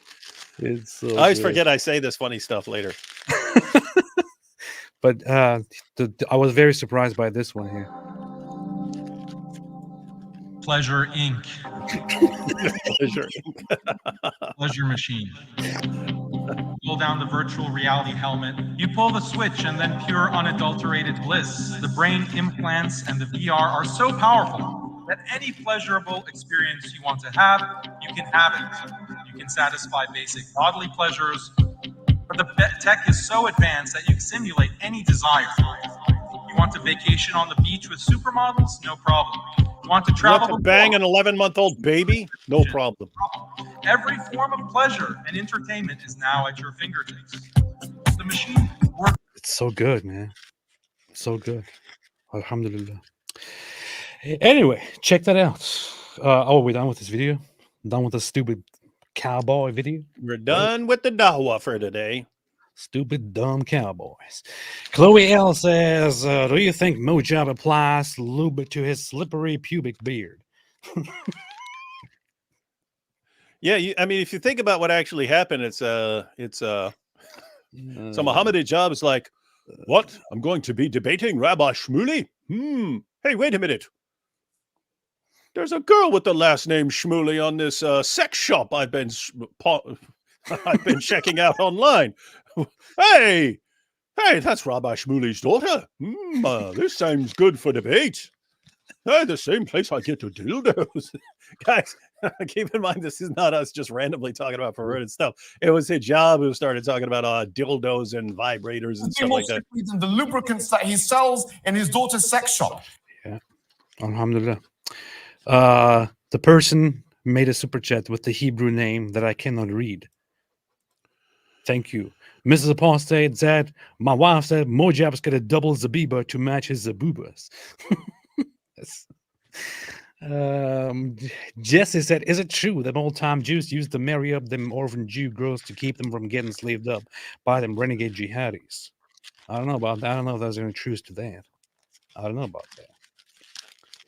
Melissa Hogan said, y'all should go easy on the Quran show, and if you die of ink poisoning, the goat lovers will think they win. I ain't gonna die. Ibaj said, want to see AP school Hassan Piker in Israel debate. I would love to have a conversation with Hassan Piker because I think the guy is full of crap. So do you accept Hassan Piker joining you on your channel for a live stream? Yes. Yes. Everyone who interacts with those channels, let him know that I would like to talk to him and I would like to finish him. And I can even do that in Turkish. Hey, to all the Dawah fans out there, while I was eating multiple pages of the Quran during this live stream, I feel like I got some little paper cuts on the corners of my mouth here. So you see? Allah is punishing you. I was punishing you with tiny little paper cuts on the corners of your mouth. You see, this is how Allah humiliates those who insult. Humiliated you. You gotta love this stuff, man. They actually say that stuff. Self said, AP calling David Wood the king is so sweet, but David knows who's the king. Yeah. I'm the legend, but yeah, only in. There could be our nicknames, the legend and the king. Yeah, only if we had the personality of Muhammad Hijab, which unfortunately we don't. So therefore we can't do that. Swiss Apologetics said, a guy with Hijab's personality get really angry by your mockings, and of course he tries to hide it. Only the fakeness of his prophet is more obvious. That's true. That's true. He also personally revealed in his private messages with me, where he's quite nice to me, that he has been watching our live streams. So that's very, very funny. Cape Pilot said, get South Park to make an episode about Islam. Yeah, they tried that. What about we should make an Islam episode about South Park? Master Debater said, where can I find the sounds in your soundboard?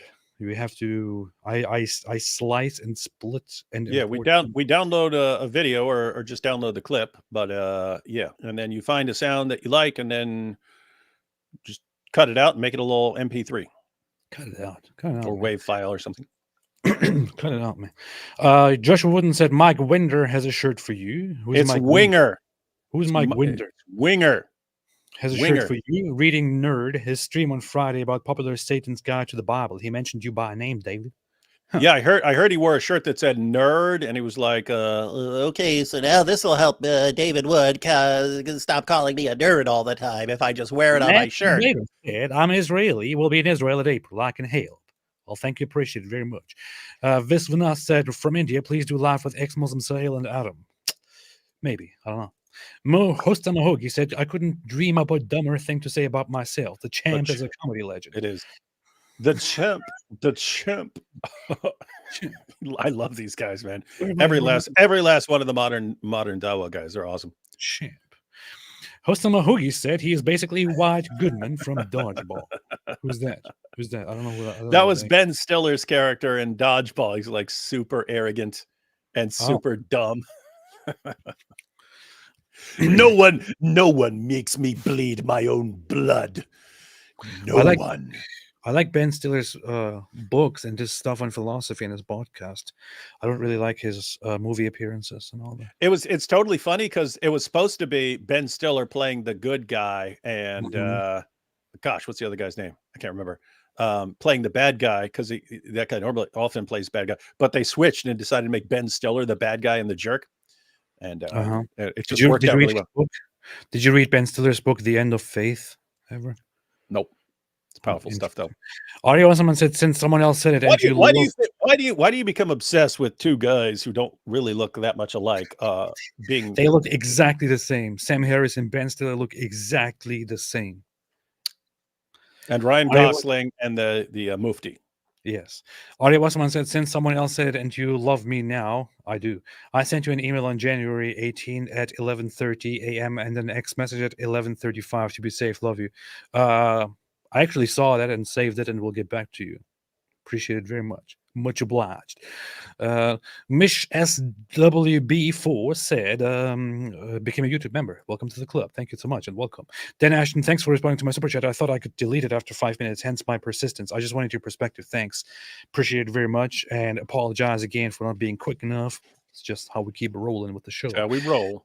Aban Zahruddin said nothing, but became a YouTube member and is now a part of this cult, and there is no way out unless you want to. Maybe I shouldn't say that as a joke. Running decade.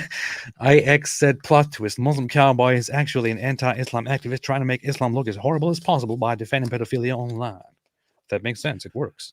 Yeah, we brought that up as a possibility. If we were as remotely inclined to engage in conspiracy theories as the Dawa guys, that's what you would say. Like all these guys are saying it. Like Hakikachu, how would you not, if you were a conspiracy-minded person, how would you not think that guy is a plant by some organization to completely like destroy Islam from within? Or any of the guys, Ali Dawa, how does that guy become popular, right? Unless that's part of a plant. Yeah. And you don't want to be a plant. It's a pretty stupid existence. PBUM says, David AP sent you some Qurans for chewing if you were out. Huh, yeah, that's good. That's good. Thank you. Appreciate it. So Dr. Whiteman said, Cowboy is like how my prophet ain't gay because he don't swallow. He just spit on his clothes for Aisha to clean. Good reasoning, man. Good reasoning there on behalf of the final cowboy. It's not gay if there's consent. Audio someone said, I highly doubt it, given what probably happens when Muslim cowgirl and Gabby Goat travel together. Well, you said it. Gabby Goat. You said it. CO would Mo let cowboy jizz on him for a chocolate bar. Yeah. Ayatollah Khamenei, AP Sugar forcing Muslim cowboy to watch as he goes around flipping the Quran. No country for old goats. You know what he's talking about? Old man. Yes, I know. Yeah. Anton Shapiro. The Heavy Hearts show said Muhammad be like, oh my God. Yeah. I see. That's pretty icy. David Kazashi said, I highly doubt Muslim Cowboy is a good man, considering what happens when he's in the farm with the animals. Exactly. You can make all kinds of assertions. That's the standard that he goes by when he insults people. That's what you get. That's what you get. And we all know, considering what happens whenever Muslim Cowboy goes into the barn, you shouldn't be near to this guy and shouldn't trust him when it comes to morality. We know what happens to all those cows and goats and horses and pigs. Yeah. And by the way, chicken. A little while ago, I said that we're assuming, being as respectful as we can, that all the semen all over Muhammad's garments was his own. And I said we wouldn't be giving the benefit of the doubt anymore. We're going to assume it's his. Even that's giving the benefit of the doubt, because we're assuming it's human semen and not goat semen, right? Yep, that's a good point. But we can't assume that with the Muslim Cowboy. That's a good point. Hey, Muslim Cowboy, that's another thing. You said you'd be willing to do anything that your prophet did. Your prophet walked around in semen-covered clothes and had his 9-year-old child bride scratch them off as he's heading to the mosque. And then he'd go to the mosque and hug it out with his Muslim brothers in garments that are still wet from Aisha trying to scrub out all the semen stains. So you do all that, right? Just to be clear? Yep. Muslim Cowboy, Muhammad would also go into a trance mode trance state and fall down on the ground and start making noises like and get all red all over his face and say very, very strange things. So maybe you do that very same thing too. I don't know. I personally don't know. Muslim cow pie is a funnier name. Muslim cow pie. Muslim Cowboy, maybe you also lift your shirt and let people kiss you on your belly like Muhammad did. I mean, think about that. He's got to do that at the mosque. He's like, all right, now here's what's going to happen. Yeah, I'm going to poke you with a little stick. You know what I mean? Maybe something else, but I'm going to poke you and give you a little poke. And then you say, I want retaliation. And I'm going to strip all my clothes off. And you can start kissing me all over my milky white flesh. Because Muhammad did it. I'm just following the prophet. Yeah. And please leave them goats alone, Muslim Cowboy. Leave them goats alone. Cow pie, leave them goats alone.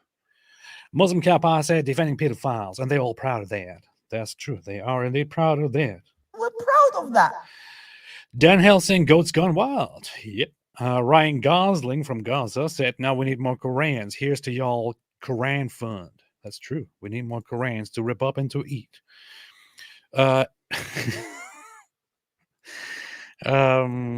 Alex Eubanks said this channel is too inappropriate for my Christian brain. I know. I'm sorry. It's all because of the Muslims. Not our choice. But yeah, just keep in mind it's an atheist channel.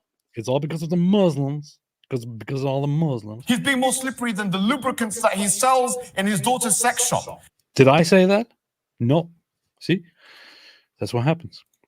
Coffee House Dialogue said, notice how these Muslims care about Israel versus Palestine, and they do about children care more about Israel versus Palestine than they do about children being raped. Put them in the wood chippers.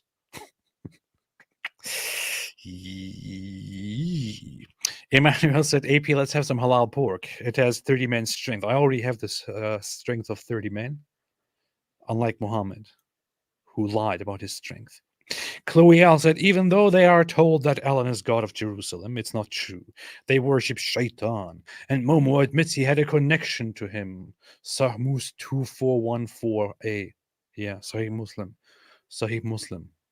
Oh, so someone gave a reference earlier from Al-Adab al-Mufrad. Yeah, what was that?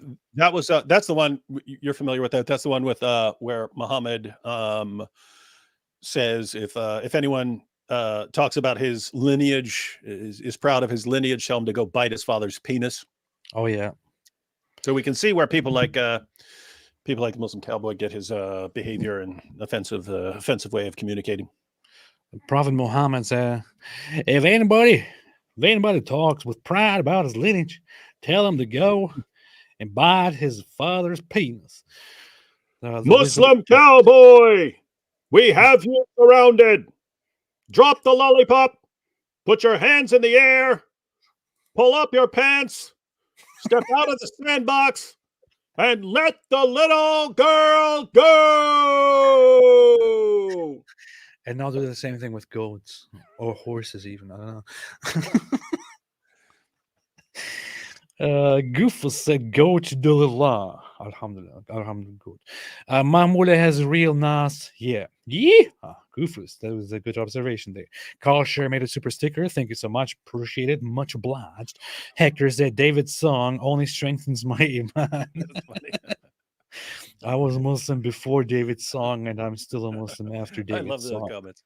It only strengthens my iman. Yosef made a super shekel from Israel and said he listed his God's inabilities and then goes on to talk about the weakness. Yep. He is God. He admitted and said that Allah is a weakling. That's what he said, basically. Ari Wasserman said, why do I collapse laughing whenever I hear the name Muslim Cowboy? Or see his goat-ass face? Or AP's head? I don't know why we would do that. We have nothing but respect for our dear friend Muslim Cowboy, who chooses to call himself the Muslim Cowboy. Echoing Erudite said, AP, can others re-upload your videos to share them? No, if you do that, I will find you and I will kill you. No, you can do that. Yeah, sure. Go ahead. Go ahead. Yes, you can do that. Do it. Do it. Do it right now. Do it right now. EJ said, why do Muslims use the Bible to disprove its content, but yet believe it is corrupted? Ongoing issue. And the problem is built into Islam. So very quick version is the Quran. The Quran says that we find Muhammad mentioned in our scripture. So they think that our scriptures are good enough to prove Muhammad. The Quran also affirms our scriptures as the inspired, preserved word of Allah. Later, Muslims find out the Bible doesn't line up with Islam. And so they're forced to say that the Bible's been corrupted. And yet it's still an argument in the Quran that the Bible affirms affirms Muhammad. And so they're just stuck in this position of saying, your book's been corrupted. It can't be trusted. But you should believe in Muhammad because he's prophesied in your book that we say is corrupted and can't be trusted. So they have this insane position that makes no sense. Precisely. Muhammad had nothing under his head but hair. That's apparently a line from one of those websites which lists cowboy insults. Yeah. Yes. Robin Hood said, much respect to the combat medic. God bless you, sir. May God bless the IDF. May God bless Israel. And may God bless innocent Gazans. Appreciate it. Appreciate it. Chris Atkinson said, unironically referring to yourself as the champ is simultaneously one of the dumbest and most hilarious things I've heard in some time. As the legend, I agree.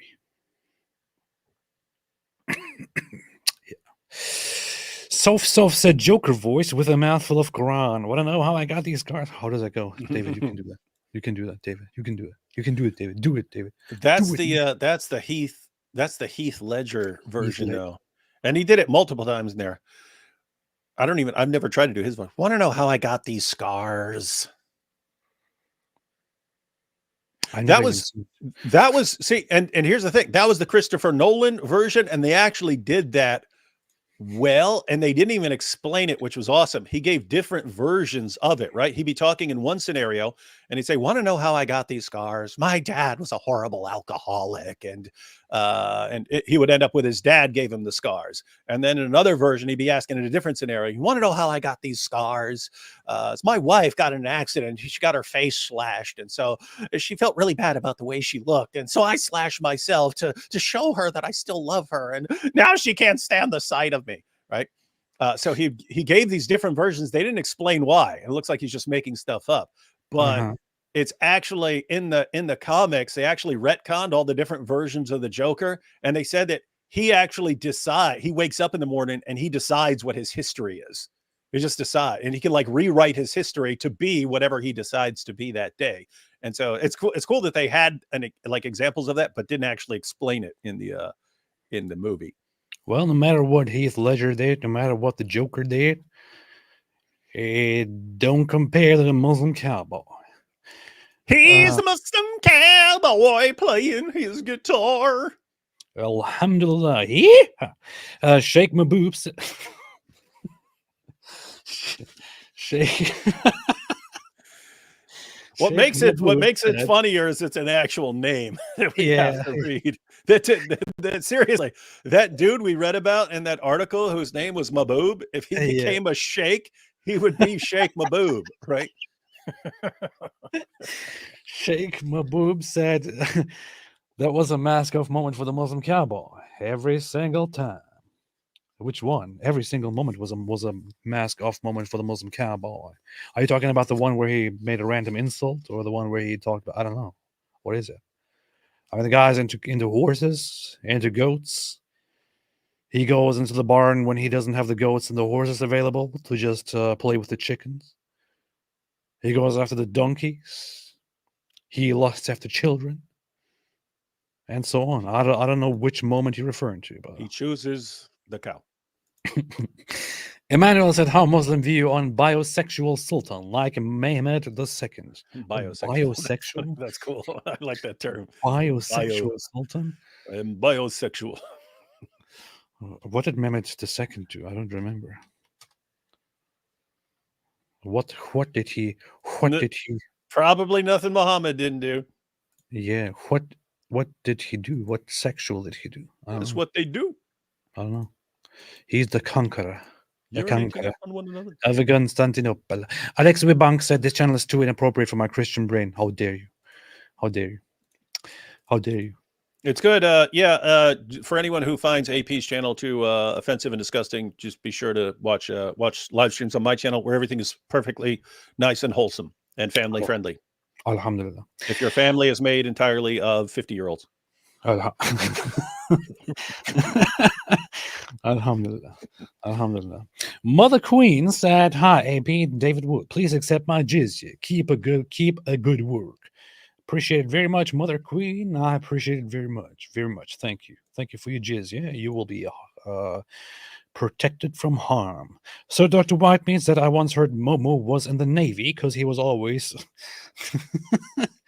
with seamen. Yeah, that's true. That's true. That's true. That's a good observation. Thank you. He was indeed. Ayatollah Khamenei said, "Zakir, brother had a good question. Brother has a good question." Hey, David, you need to get your goat out. Ayatollah Khamenei says, "Zakir, brother has a question." I don't know why, but brother makes a good point. Brother makes a good point. Hope that's the question. Itzky says, "Is Muslim Cowboy Muslim gay like village people?" I believe he is.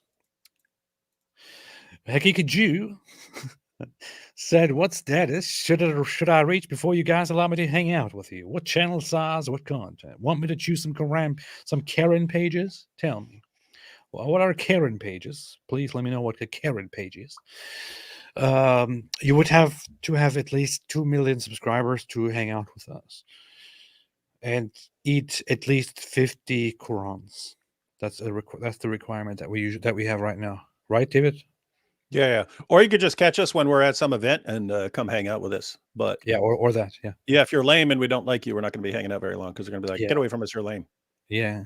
Plus, I have to say, you look exactly like Daniel Hakikachu in your picture. That's true. And that's a little bit problematic.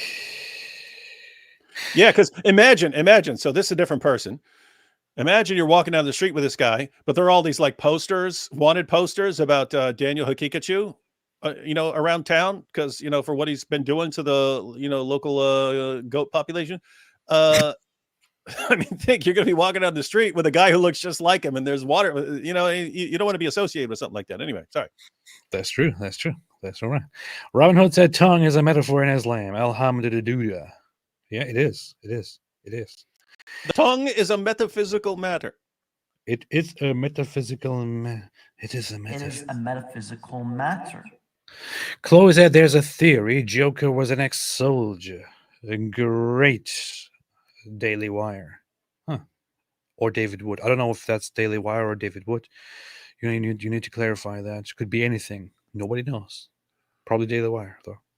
No reason why it would be David Wood. Darkheart9668 said Farid made a second response video to your live stream. When you responded back, he quoted Quran verses that say that previous scriptures were corrupted through writing too. No, he not didn't. just speech. No, he didn't. And even David Wood admits that that is true. No, he did. I guarantee you he did not quote Quran verses that show that previous scriptures were corrupted through writing. Guarantee there are you. no such verses. Now, I haven't seen the video, but happy to respond to it. But what he did was quote a verse or two or three and claim that that's what the Quran says, knowing that his audience is too stupid that they don't actually read the passage and find out what's actually being said. That's what he did. And if you we'll be happy to go through it and show you exactly what he's doing. Dawah is deception, ladies and gentlemen. The Quran does nothing but affirm our scriptures. That's true.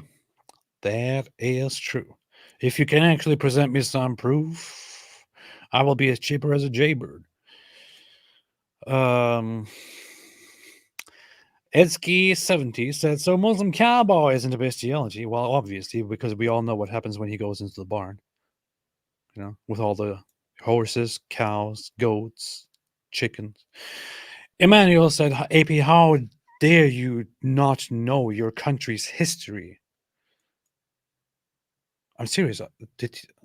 I'm not sure if there's actually anything about Mehmed the Conqueror, about sexuality.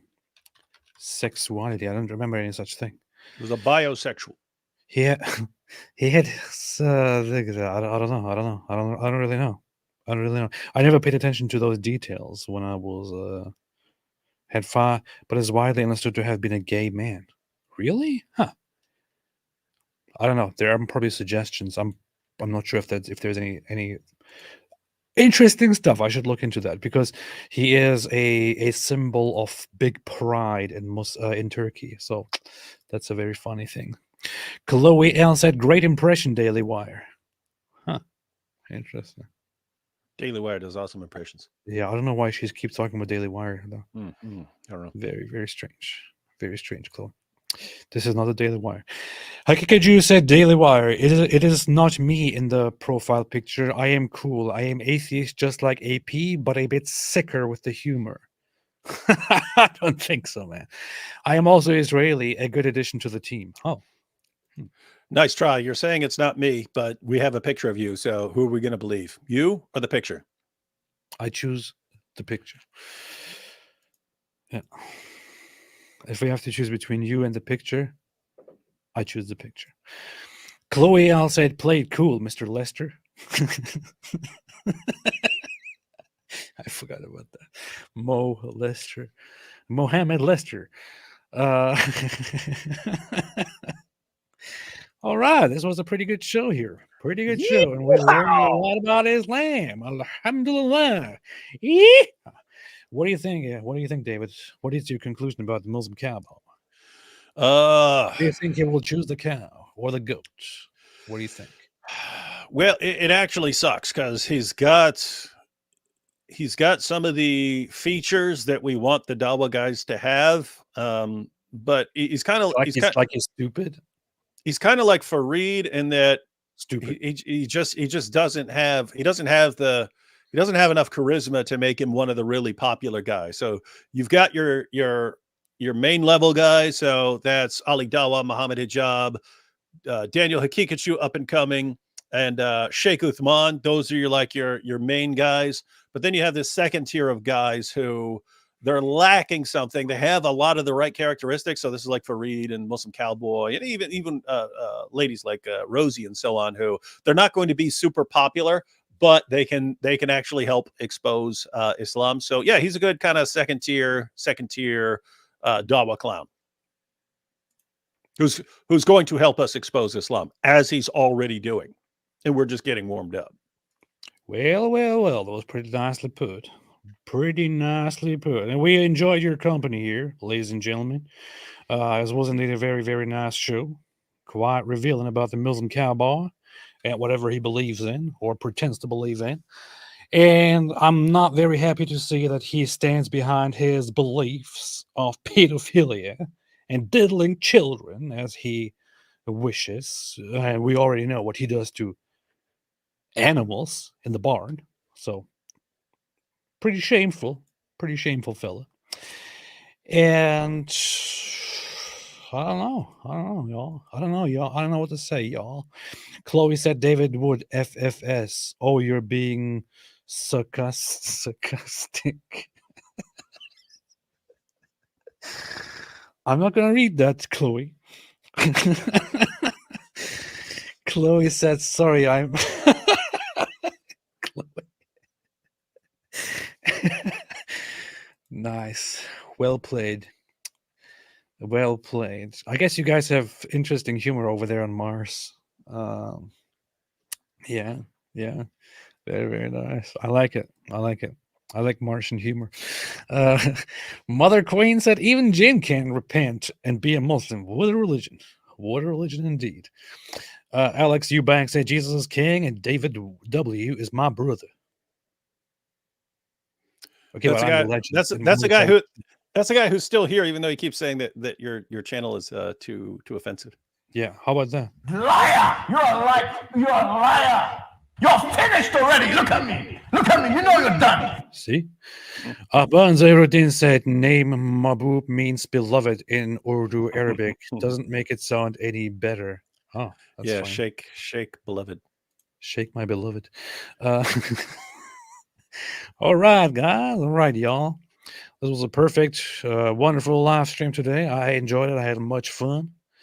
And just like every weekend, after this live stream, we will be live again tomorrow on my dear friend David Wood's channel, right over there, where we will be going through some interesting topics and explore some of the realities in this sick world where we have to share the air with people like the Muslim Cowboy who like to diddle children and farm animals. With that said, I enjoyed your company, fella.